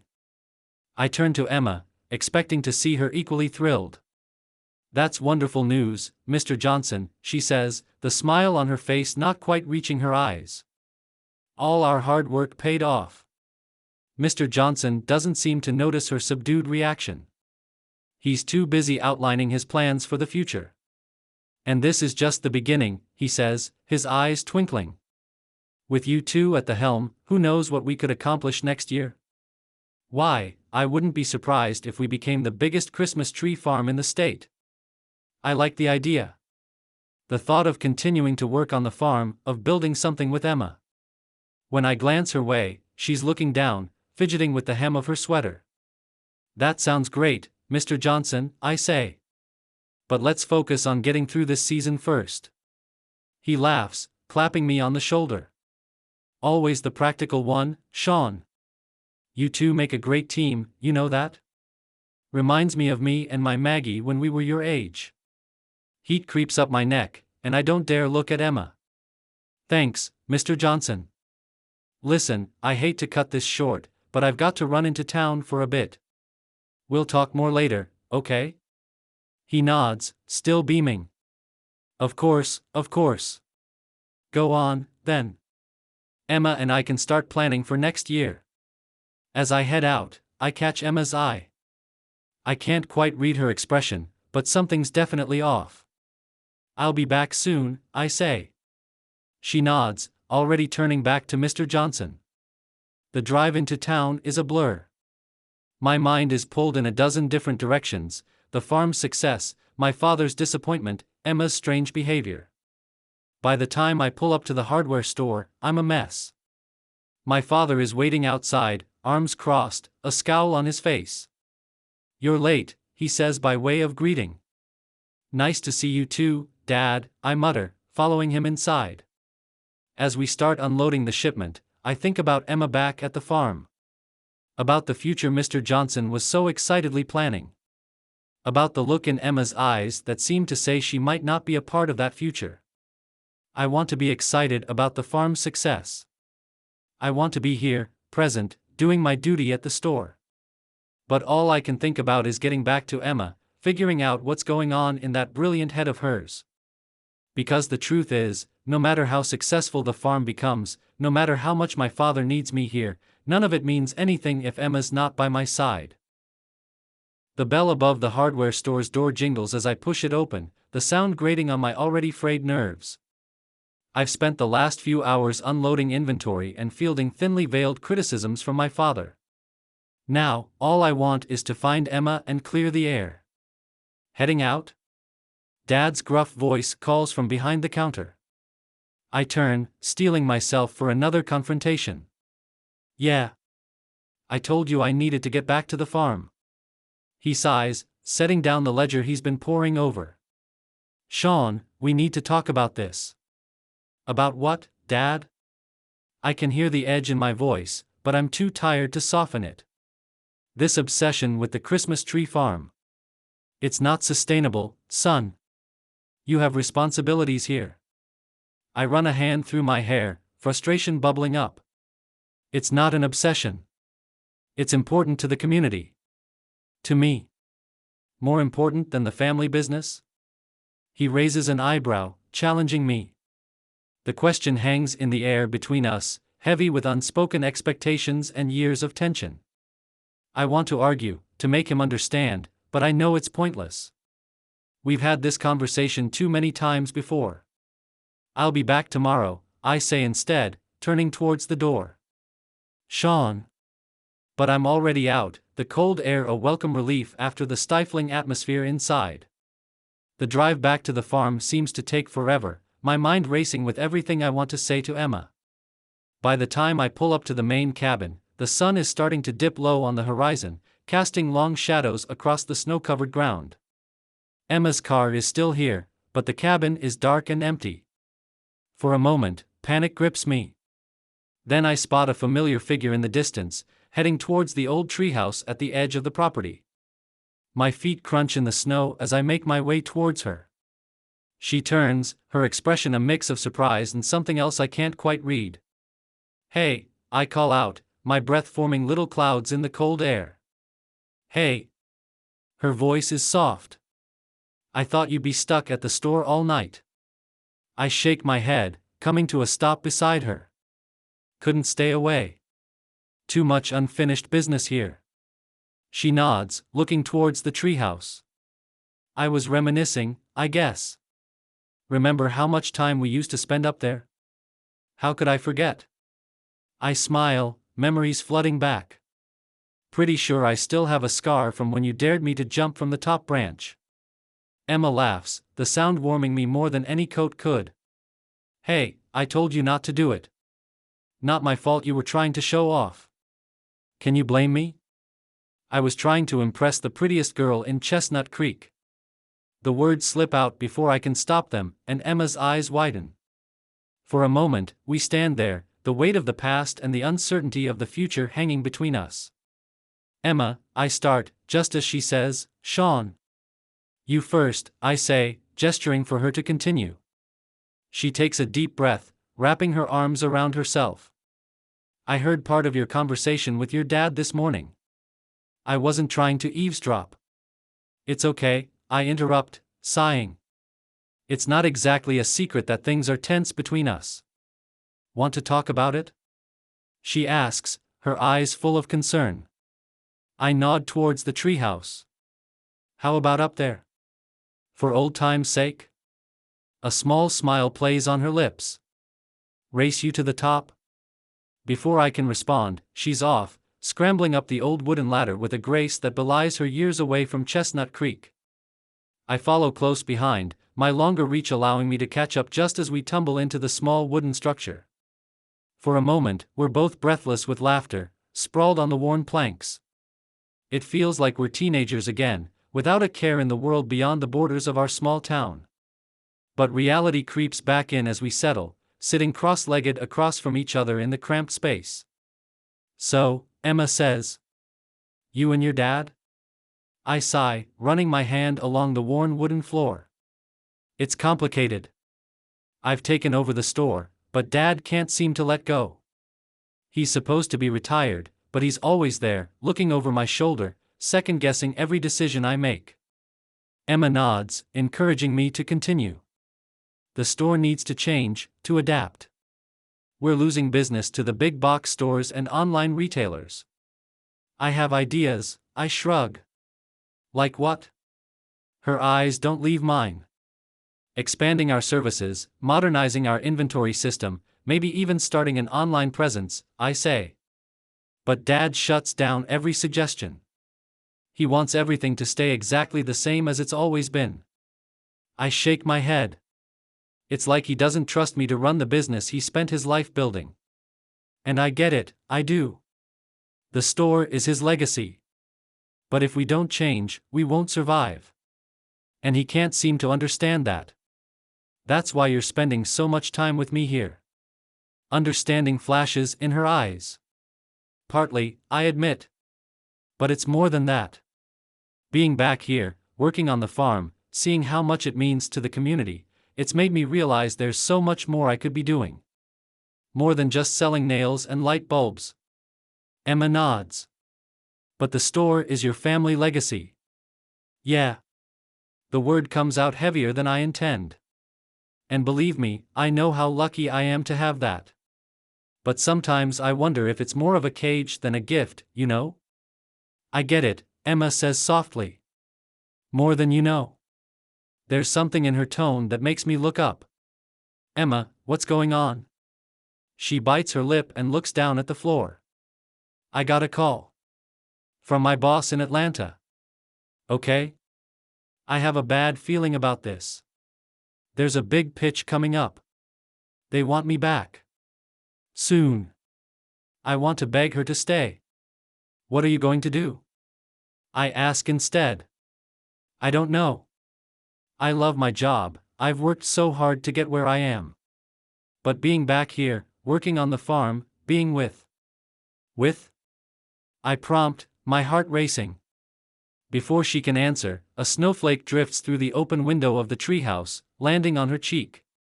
Another hits the floor. "We should head back." "It's starting to come down hard," Emma says, but she makes no move to leave. I nod, equally reluctant to break this moment. The ring of my phone cuts through the quiet, making us both jump. I pull it out, groaning when I see my father's name on the screen. "You should take it," Emma says, already moving towards the ladder. I want to ignore it, to finish what we've started here. He'll keep calling back and she's right. "Dad?" I answer, watching Emma descend. "Where are you?" "We're not done discussing this, Sean." He sounds angrier than before. I close my eyes, feeling the weight of expectations settling back on my shoulders. "I'm at the farm, Dad." "I told you. Enough about the damn farm. I need you here, now. It's time you started taking your responsibilities seriously." He's practically screaming and I pull the phone away. The call ends abruptly, leaving me staring at the screen in disbelief. When I look up, Emma's standing at the base of the tree, staring up at me. "I have to go," I say. She nods. "Of course. You should go." I climb down quickly, trying to think of something, anything, to erase the sadness I see in her face. But the words won't come. "Emma." She steps back, shaking her head. "It's okay, Sean. Really. We both have a lot to figure out." She walks off before I have a chance to fully grasp what's happening. Chapter 7. Emma. The smell of fresh coffee and the clinking of dishes wakes me up. I groan, burying my face in the pillow. But the thought of coffee proves too strong to resist. Throwing on my old Chestnut Creek high sweatshirt, I pad downstairs to the kitchen. Mom's at the stove, her back to me as she hums softly, flipping what smells like her famous cinnamon pancakes. It's a scene straight out of my childhood, and for a moment, I feel like a teenager again, with no weightier decision than what to wear to school. "Morning, sweetheart," Mom says. "I thought I heard you moving around up there." "Morning," I reply, making a beeline for the coffee pot. "You're up early." She shrugs, sliding a stack of pancakes onto a plate. "Couldn't sleep. Thought I'd head to the hospital early today." "Your father's getting restless." I feel a pang of guilt. With everything going on at the farm, I haven't visited Dad as much as I should have. "How is he doing?" Mom's face lights up. "Better every day. The doctors are talking about releasing him soon, maybe in the next few days if all goes well." "That's fantastic," I say, meaning it.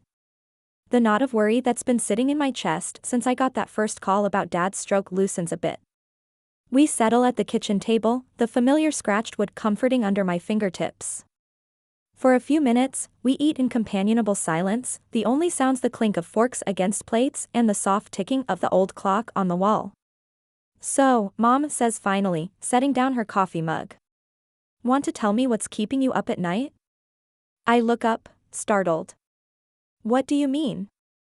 She gives me a knowing look. "Emma, honey, I'm your mother. I can hear you pacing in your room at all hours. Something's on your mind." I sigh, pushing my half-eaten pancakes around my plate. "It's complicated." "Isn't it always?" She reaches across the table, squeezing my hand. "Talk to me, sweetheart." And suddenly, it's all spilling out in the success of the farm, the looming decision about my job in Atlanta, and Sean. Especially Sean. "I just don't know what to do, Mom," I finish, feeling both relieved and overwhelmed to have it all out in the open. I love my job in Atlanta. I've worked so hard to get where I am. But being back here, working on the farm, it feels right, somehow. Like maybe this is where I'm supposed to be. Mom listens patiently, her eyes warm with understanding. When I'm done, she's quiet for a moment. "You know," she says finally, "I faced a similar choice once. This is news to me." "You did?" She nods. "Right after college. I had a job offer in New York, good money, exciting work. But it would have meant leaving Chestnut Creek, leaving your father." I lean forward, intrigued. "I've never heard this story before. What did you do?" "I stayed," she says simply. "And I've never regretted it." She holds up a hand as I open my mouth. "But that doesn't mean it's the right choice for everyone, or that it's the right choice for you." "Then how do I know what the right choice is?" I ask, hating how small my voice sounds. Mom smiles, a bit sadly. "Oh, honey. The truth is, you don't. Not really. You just have to listen to your heart, weigh the pros and cons, and make the best decision you can with the information you have." "That's not very helpful," I grumble, "but there's no heat in it." She laughs. "I know. But that's life, Emma. It's messy and complicated and rarely gives us clear-cut answers." We're quiet for a moment, lost in thought. "At least I am. You know," Mom says softly, "your father and I are so proud of you. Of everything you've accomplished in Atlanta." I feel tears prick at the corners of my eyes. "Really?" "Of course," she says, squeezing my hand again. "But we're just as proud of what you've done here, with the farm. The way you've thrown yourself into helping this community, into preserving something that matters." I swallow the lump in my throat and blink away the tears that pool in my eyes. "I saw Sean at the hospital in Asheville yesterday," she says, and my heart skips a beat at his name. "He was bringing some Christmas decorations for the patients. That boy's got a good heart." Yeah. I say softly. "He does." Mom gives me a knowing look. "And I'm guessing he's part of what's making this decision so hard?" I nod, not trusting myself to speak. Well, she says, standing up and starting to clear the dishes, I can't tell you what to do, Emma. But I can tell you this, follow your heart, but don't forget to use your head too. And whatever you decide, know that we support you. 100%. I stand up, wrapping her in a tight hug. Thanks, Mom, I whisper. She hugs me back, then pulls away, wiping at her eyes. All right, enough of this sappy stuff. I need to get to the hospital. As she gathers her things, I start washing the dishes, falling into the familiar rhythm. Oh, Emma. Mom says from the doorway. I turn to look at her. Why don't you take a walk through town today? Sometimes a change of scenery can help clear your head. I nod, grateful for the suggestion. I might do that. Tell Dad I love him, okay? Will do, sweetheart. Love you. And then she's gone, leaving me alone with my thoughts and a sink full of soapy dishes. As I finish cleaning up, I replay our conversation in my mind. Mom's story about her own choice surprises me. I've always seen my parents as fixtures of Chestnut Creek, as permanent as the mountains that surround us. The idea that Mom could have had a different life, a life in New York of all places, is hard to wrap my head around. But it also gives me hope, somehow. If Mom could make such a big decision and be happy with it all these years later, maybe I can too. Whatever I decide. I glance at the clock. It's still early, but the house feels too quiet, too full of memories and expectations. Maybe Mom's right. Maybe a walk is exactly what I need. I head upstairs and pull on my coat, catching sight of myself in the mirror. I look different. Not older, but somehow more settled, more grounded than I have in years. For the first time since I came back to Chestnut Creek, I allow myself to really imagine a life here. Running the farm with Sean, being part of this community again, close to my family. I think about my apartment in Atlanta, my team at work, the career I've built. That life has its own allure, its own sense of accomplishment and excitement. I shake my head, turning away from the mirror. This walk isn't going to solve all my problems, but maybe it can help me start to untangle them. As I step out into the crisp morning air, I take a deep breath. The town is just waking up, shopkeepers sweeping their storefronts, early risers hurrying to a regular Joe for their morning coffee. I start walking, no real destination in mind. Rounding the corner onto Main Street, I see a familiar truck pulling up to the hardware store. Sean's truck. I hesitate for a moment, watching Sean disappear into the hardware store. Part of me wants to turn around and run. But I need answers, and I have a feeling Sean might be the key to finding them. Raised voices filter through the old, slightly warped glass of the front window as I get closer. I recognize Sean's voice, tight with frustration, and an older, gruffer voice that must belong to his father. We can't keep doing things the same way we always have, Dad.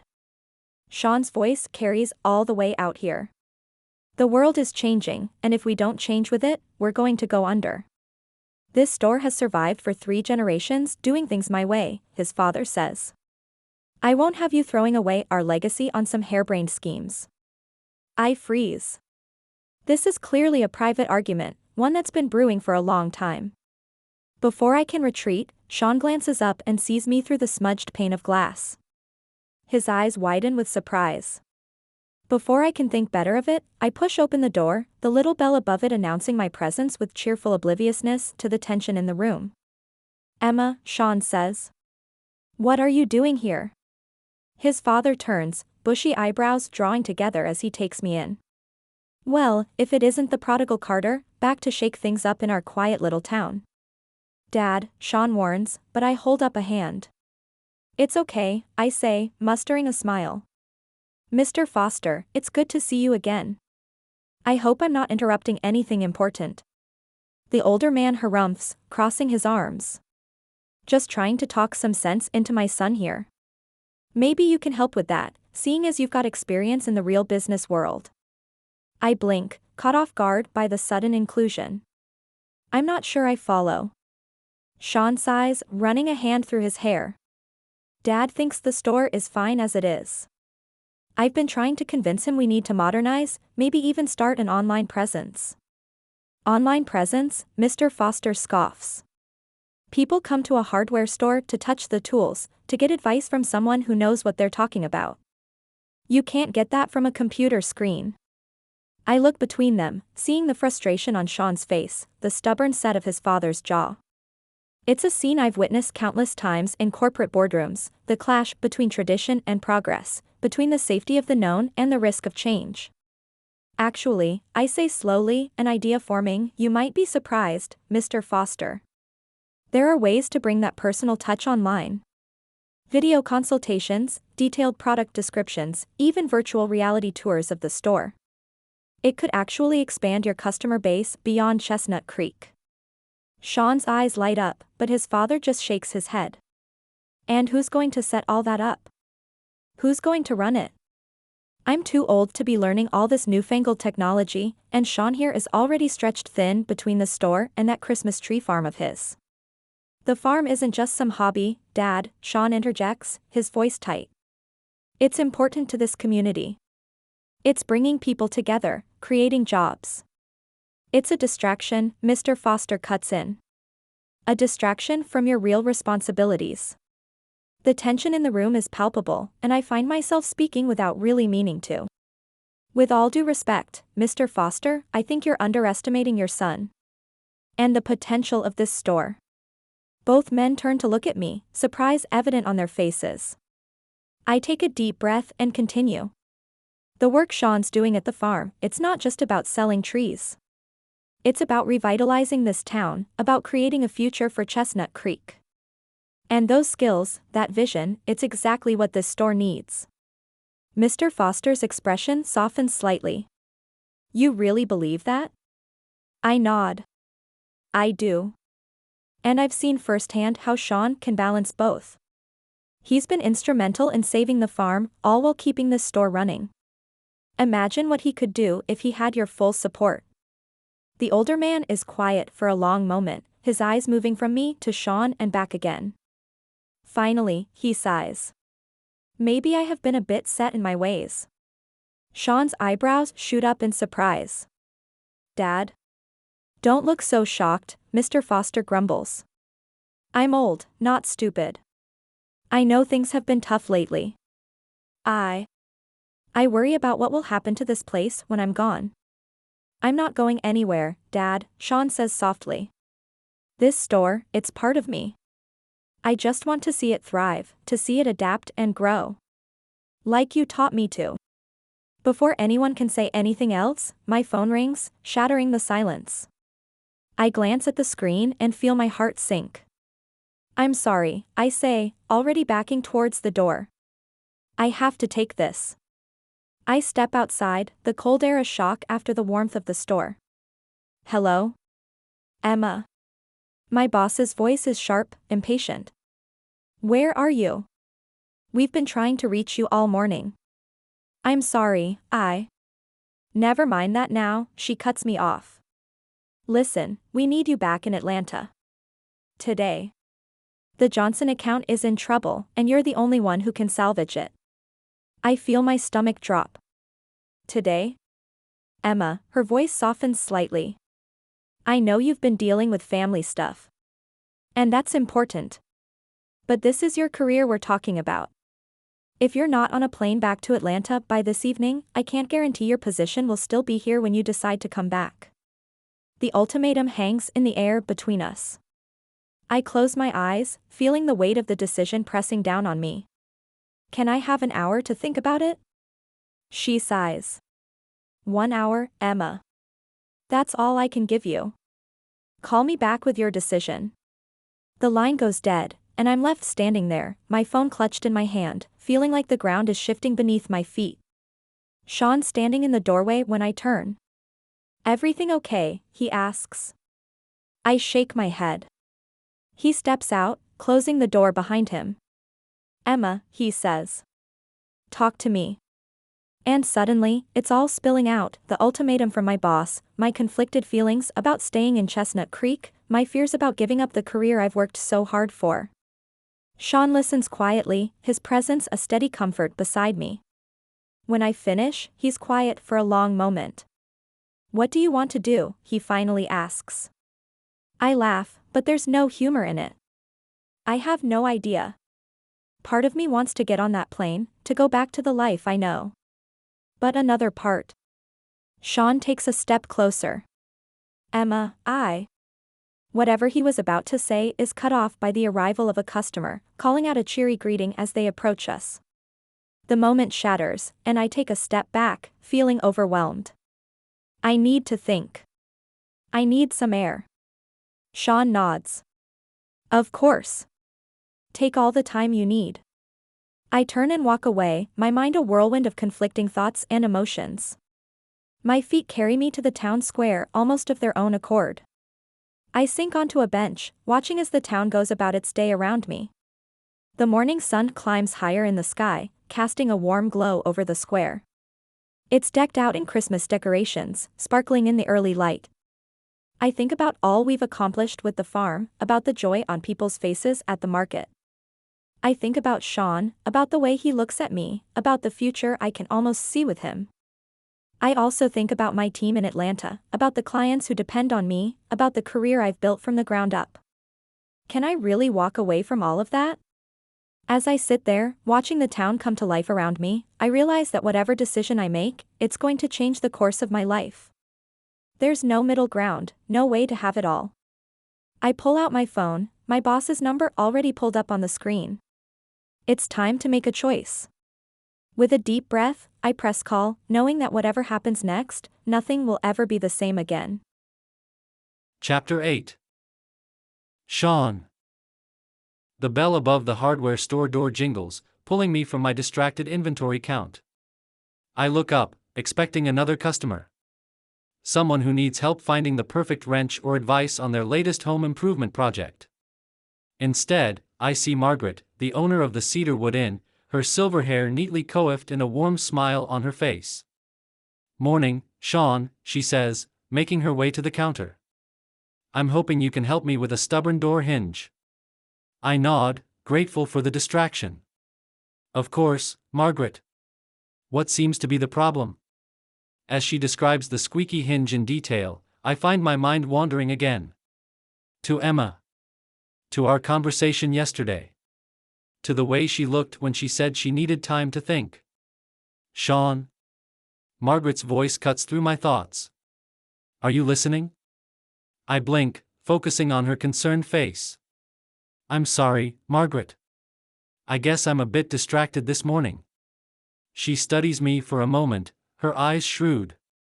It wouldn't have anything to do with a certain young lady who's been helping out at the Christmas tree farm, would it? I feel heat creep up my neck. It's complicated. Margaret chuckles, patting my hand. Love usually is, dear. Want to talk about it? For a moment, I consider brushing it off. But Margaret's kind eyes are fixed on me, and I know her well enough to realize this is a conversation I'm not getting out of. Emma got a call from her boss in Atlanta yesterday, I say, leaning against the counter. They want her back. Today.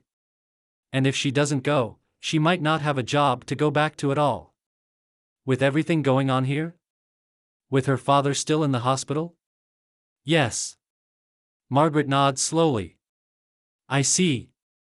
And what did Emma say? She said she needed time to think.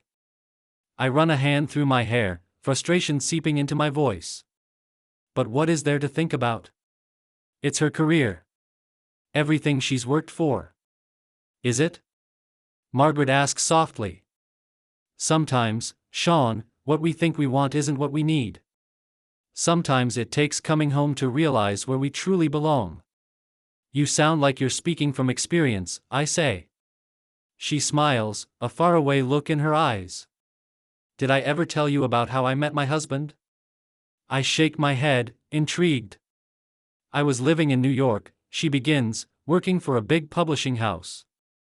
Thought I was living the dream. Then I came home for Christmas one year and met him at the Cedarwood Inn. He was just starting to run the place then. What happened? I ask, caught up in her story. I fell in love, she says simply. With him, with the inn, with Chestnut Creek all over again. But I was scared. Scared to give up my big city life, my career. So I went back to New York. But you came back, I say, gesturing around us. You're here now. Margaret nods. 3 miserable months later. I realized that all the success in the world didn't mean a thing if I wasn't happy. If I wasn't where I belonged. I let her words sink in, thinking about Emma. About the way her eyes light up when she talks about the farm, about her ideas for the town. Sean, Margaret says gently, I can't tell you what Emma will choose. But if she's the right one, if this is where she belongs, she'll figure it out. And all you can do is be honest with her about how you feel. I nod, feeling a weight lift off my shoulders. Thank you, Margaret. I should go find Emma. She smiles, patting my cheek affectionately. Go on then. I'll tell your father you had an important errand. I hang up my apron and head out into the crisp morning air. My mind races as I walk down Main Street, checking Emma's usual spots. The bakery, the park, even the Christmas tree in the center of town. But no Emma. Chapter 9. Emma. The warmth of the coffee mug seeps into my hands as I sit by the window at a regular Joe. Outside, the streets of Chestnut Creek are quiet, a light dusting of snow making everything look like a scene from a Christmas card. Penny for your thoughts? Joe asks, leaning on the counter near my table. You've been staring into that coffee like it holds all the secrets of the universe. I manage a small smile. Thinking about some big decisions, Joe. He nods. Ah. The weight of the world. Want to talk about it? I hesitate for a moment, then sigh. I got a call from my boss in Atlanta. They want me back. Today. Joe's eyebrows shoot up. Today? That's a little abrupt. Tell me about it, I mutter, taking a sip of my coffee. So, what are you going to do? Joe asks, his voice gentle. I stare out the window for a moment, watching a few early morning shoppers hurry by. I guess I need to start making some calls. It's going to be a big change. Joe nods, refilling my mug without me having to ask. That it is. But sometimes, the biggest changes lead us right where we need to be. You sound like my mom, I say with a weak laugh. Your mom's a wise woman, Joe replies with a wink. But seriously, Emma, are you okay? This seems like a lot to process. I take a deep breath, thinking about everything that's happened since I came back to Chestnut Creek. I will be, I say finally. It's just a lot, you know? Joe smiles, a sympathetic look in his eyes. I think I do. Just remember, whatever you decide, you've got people here who care about you. We're quiet for a moment, the only sound the soft Christmas music playing in the background and the hum of the coffee machines. Have you told Sean? Joe asks, breaking the silence. I shake my head. Not yet. I wanted to be sure before I talked to him. I don't want to get his hopes up if. The jingle of the bell above the door cuts me off. I look up, my heart skipping a beat as I see Sean walk in. Our eyes meet, and suddenly, I'm not sure what to say. All the words I had planned seem to vanish. Joe pats my shoulder as he moves back behind the counter. Looks like you might get your chance now, he says softly. I nod, my fingers tightening around my mug as Sean makes his way towards me. This is it, I think. No turning back now. Chapter 10. Sean. The warmth of a regular Joe envelopes me as I step inside, the familiar jingle of the bell above the door announcing my arrival. The rich aroma of freshly brewed coffee fills my senses, but it's the sight of Emma that truly takes my breath away. She's sitting by the window, her hands wrapped around a steaming mug, the soft morning light catching the auburn highlights in her hair. For a moment, I'm frozen, struck by how right she looks here, in this small-town coffee shop that's so different from the bustling Atlanta office she's told me about. Our eyes meet, and a flicker of surprise crosses her face. My heart races, Margaret's words echoing in my mind, if she's the right one, if this is where she belongs, she'll figure it out. All you can do is be honest about how you feel. Sean, Joe calls out, a knowing glint in his eye. Your usual? I shake my head, my gaze already fixed on Emma. Not today, Joe. Thanks. Joe follows my line of sight and grins. Ah, I see. Well, good luck, he says, giving me a pat on the shoulder before retreating to the back of the shop. I make my way to Emma's table, acutely aware of her eyes following me. There's surprise in her gaze and something else I can't quite read. Hey, my voice is rougher than I intend. Mind if I join you? She gestures to the empty chair across from her. Please. I sit down, suddenly unsure of what to say. Emma takes a sip of coffee, her eyes never leaving mine over the rim of her mug. The silence stretches between us in the quiet bustle of the coffee shop around us. Emma sets her mug down with a soft clink. I've made my decision, she says, her voice steady. My heart races, but I force myself to remain calm. Oh? She nods, taking a deep breath. I called my boss back. I'm staying in Chestnut Creek. For a moment, joy surges through me, threatening to overwhelm everything else. But then doubt creeps in, Margaret's words echoing in my mind. I need to be sure. Emma. My voice is low. Are you certain about this? I mean, your career in Atlanta, everything you've worked for. She reaches across the table, her hand covering mine. I'm sure, Sean. This isn't a decision I made lightly. I turn my hand over, intertwining our fingers. I need to know that this isn't just about me. I don't want you to regret giving up your life in Atlanta. A soft smile plays on Emma's lips. This is about so much more than you. I clear my throat. Don't get me wrong, you're a big part of why I want to stay. But it's not the only reason, she says.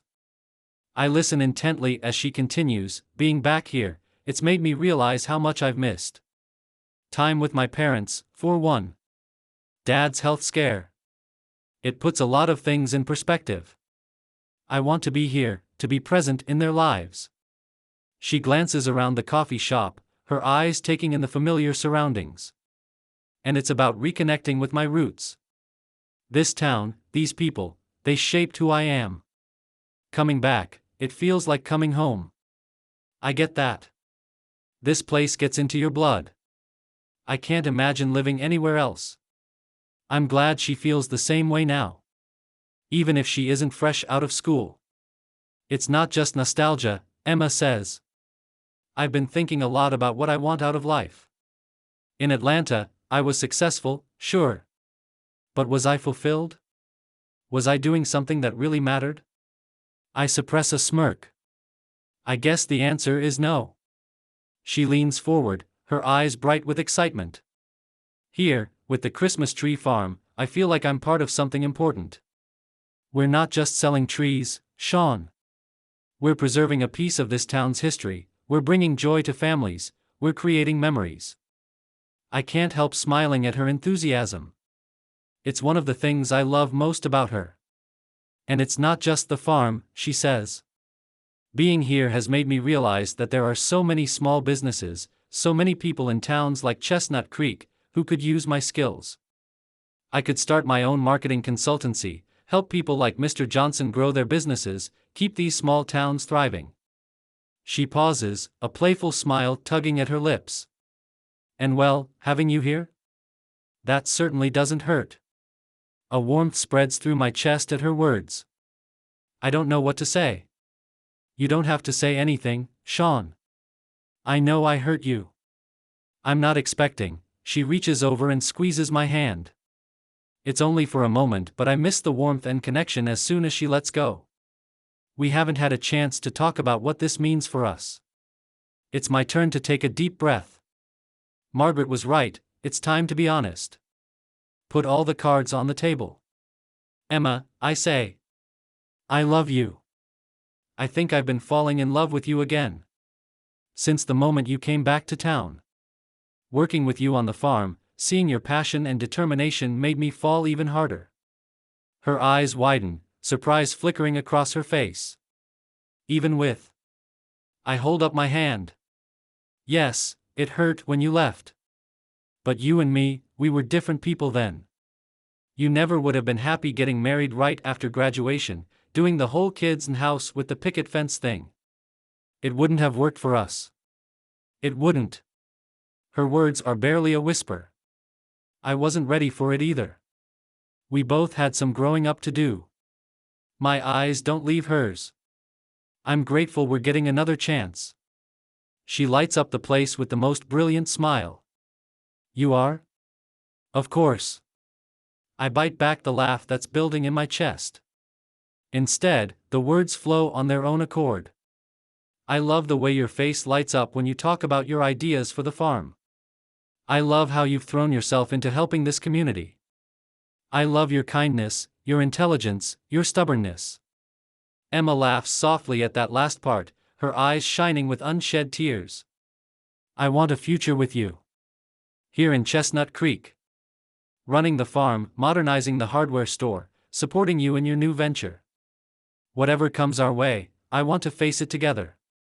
For a moment, Emma is silent, and my heart hammers in my chest. The smile is gone, replaced by a seriousness I struggle to read. She reaches with both her hands and wraps them around mine. I love you too. So much, she says. Relief and joy wash over me. You do? She nods. I lean across the table, cupping her face gently in my hands.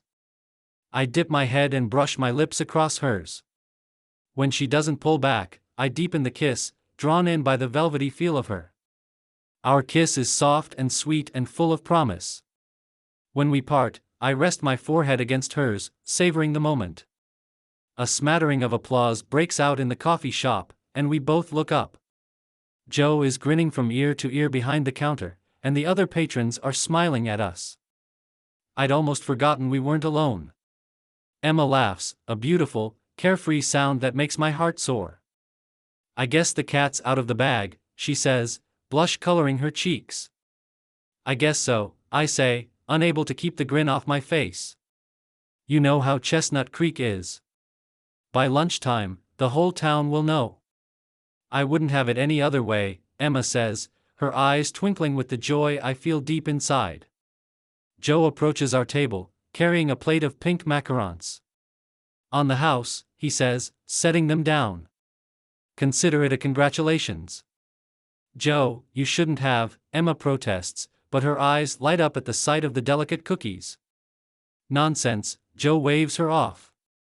It's not every day we get to witness the beginning of a great love story. Besides, you two have done so much for this town already with the Christmas tree farm. It's the least I can do. As Joe walks away, Emma and I share a look of pure happiness.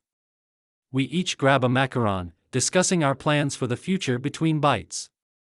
So, I say, savoring the sweet, raspberry flavor, what's our first move? The farm? The store? Your consultancy? Emma considers for a moment, twirling her fork thoughtfully. I think we should focus on the farm first. Christmas is just around the corner, and we need to make sure this season is a success. After that, we've got time to figure it all out. I nod, loving the way she says, we. Sounds perfect. Although. She looks up and raises an eyebrow. I recognize a challenge when I see it. I thought maybe we should start with a celebration. A small gathering at the farm to thank everyone who's helped us so far. I love that idea, Emma says, her face lighting up. We could do it this weekend. String up some lights, have some hot cocoa and cookies. Maybe we could even do a tree lighting ceremony. I throw out the idea, getting caught up in her enthusiasm. We could pick out the perfect tree, right in the center of the farm. Emma's eyes sparkle with excitement. Oh, that would be wonderful. We could invite the whole town, make it a real community event. As she starts planning out loud, I'm struck by how right this feels. Emma by my side, both of us working towards a shared future, here in the town we love. What about your parents? I ask, suddenly remembering. Have you told them about your decision yet? Emma shakes her head. Not yet. I wanted to talk to you first. But I think they'll be happy. Mom's been dropping hints about how nice it would be to have me closer to home. I chuckle. I bet. And your dad? How's he doing? Better every day, Emma says, her expression softening. The doctors are talking about releasing him soon. I'm hoping he'll be home in time for our celebration at the farm. That would be perfect, I agree. I'm sure being part of the community again will do wonders for his recovery. We finish our macarons and get ready to leave, both of us eager to start putting our plans into motion. As we stand, I pull Emma close, wrapping my arms around her waist. Thank you, I murmur into her hair. She looks up at me, her brow furrowed in confusion. For what? For choosing Chestnut Creek. For choosing us. Emma smiles, reaching up to brush a stray lock of hair from my forehead. Best decision I ever made. Hand in hand, we walk out of the coffee shop and into the crisp winter air. Main Street bustles with pre-Christmas activity, twinkling lights and festive decorations adorning every storefront. As we make our way towards the cars, we run into Mrs. Henderson from the bakery. Her face lights up when she sees us. Well, if it isn't our town heroes, she says warmly. I hear congratulations are in order? Emma and I exchange a surprised look.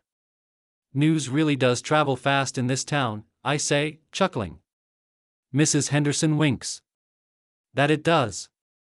But don't you worry, we're all thrilled for you both.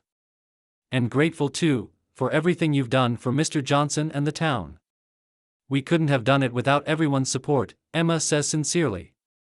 Oh, pish posh, Mrs. Henderson waves her hand. You two were the spark this town needed. Now, you must let me bake something special for the two of you. A cake, perhaps? That would be wonderful, I say, knowing better than to refuse Mrs. Henderson's baking.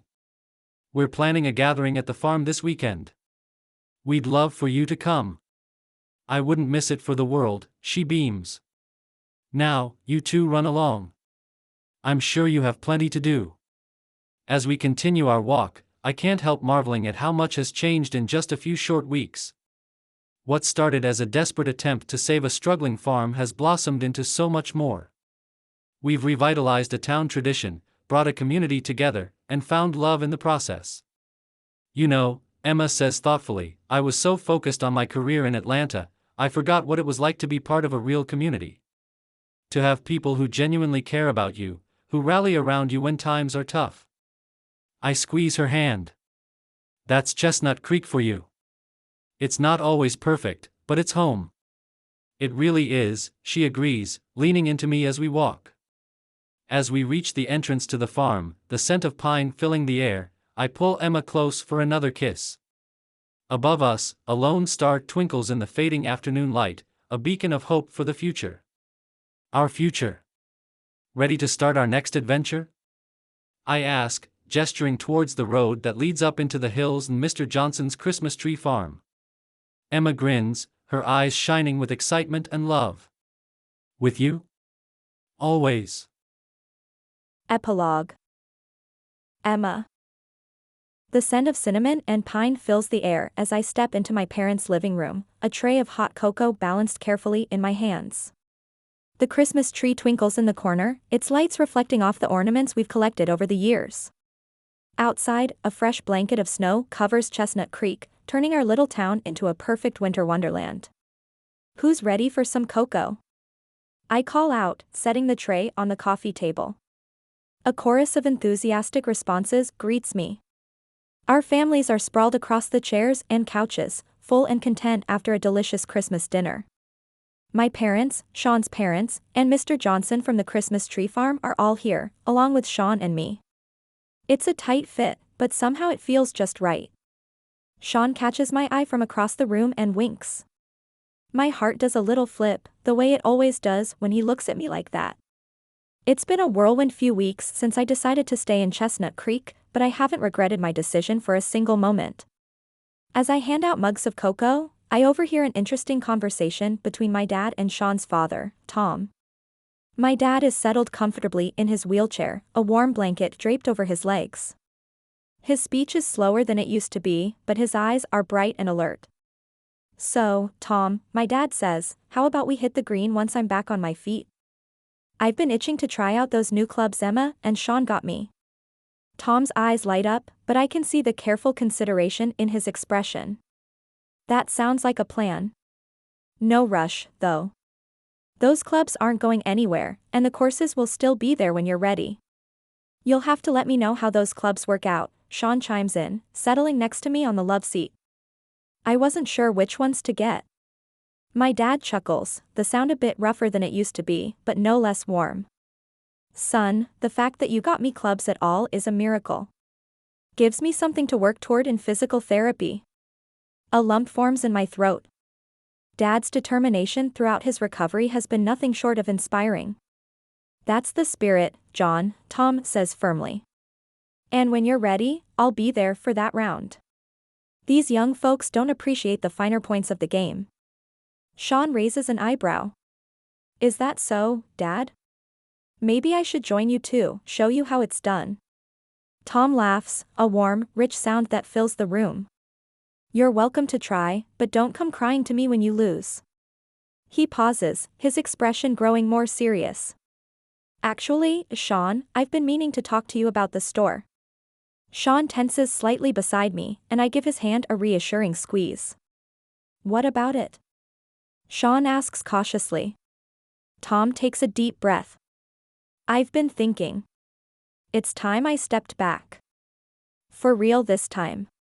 The store is yours, son. You've more than proven you can handle it. The room falls silent, all eyes on Sean and his father. I hold my breath, knowing how much this means to Sean. Dad.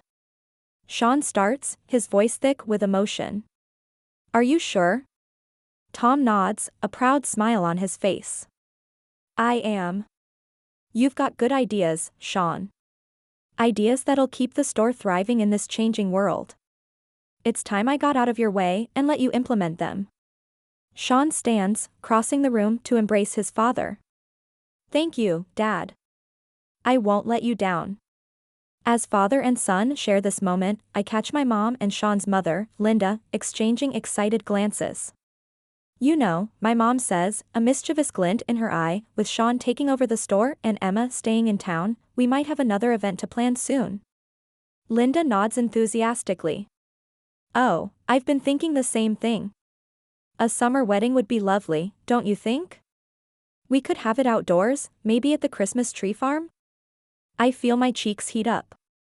Mom. We're not even engaged yet. Details, Mom waves her hand dismissively. It's never too early to start planning. Unless. She pauses, looking thoughtful.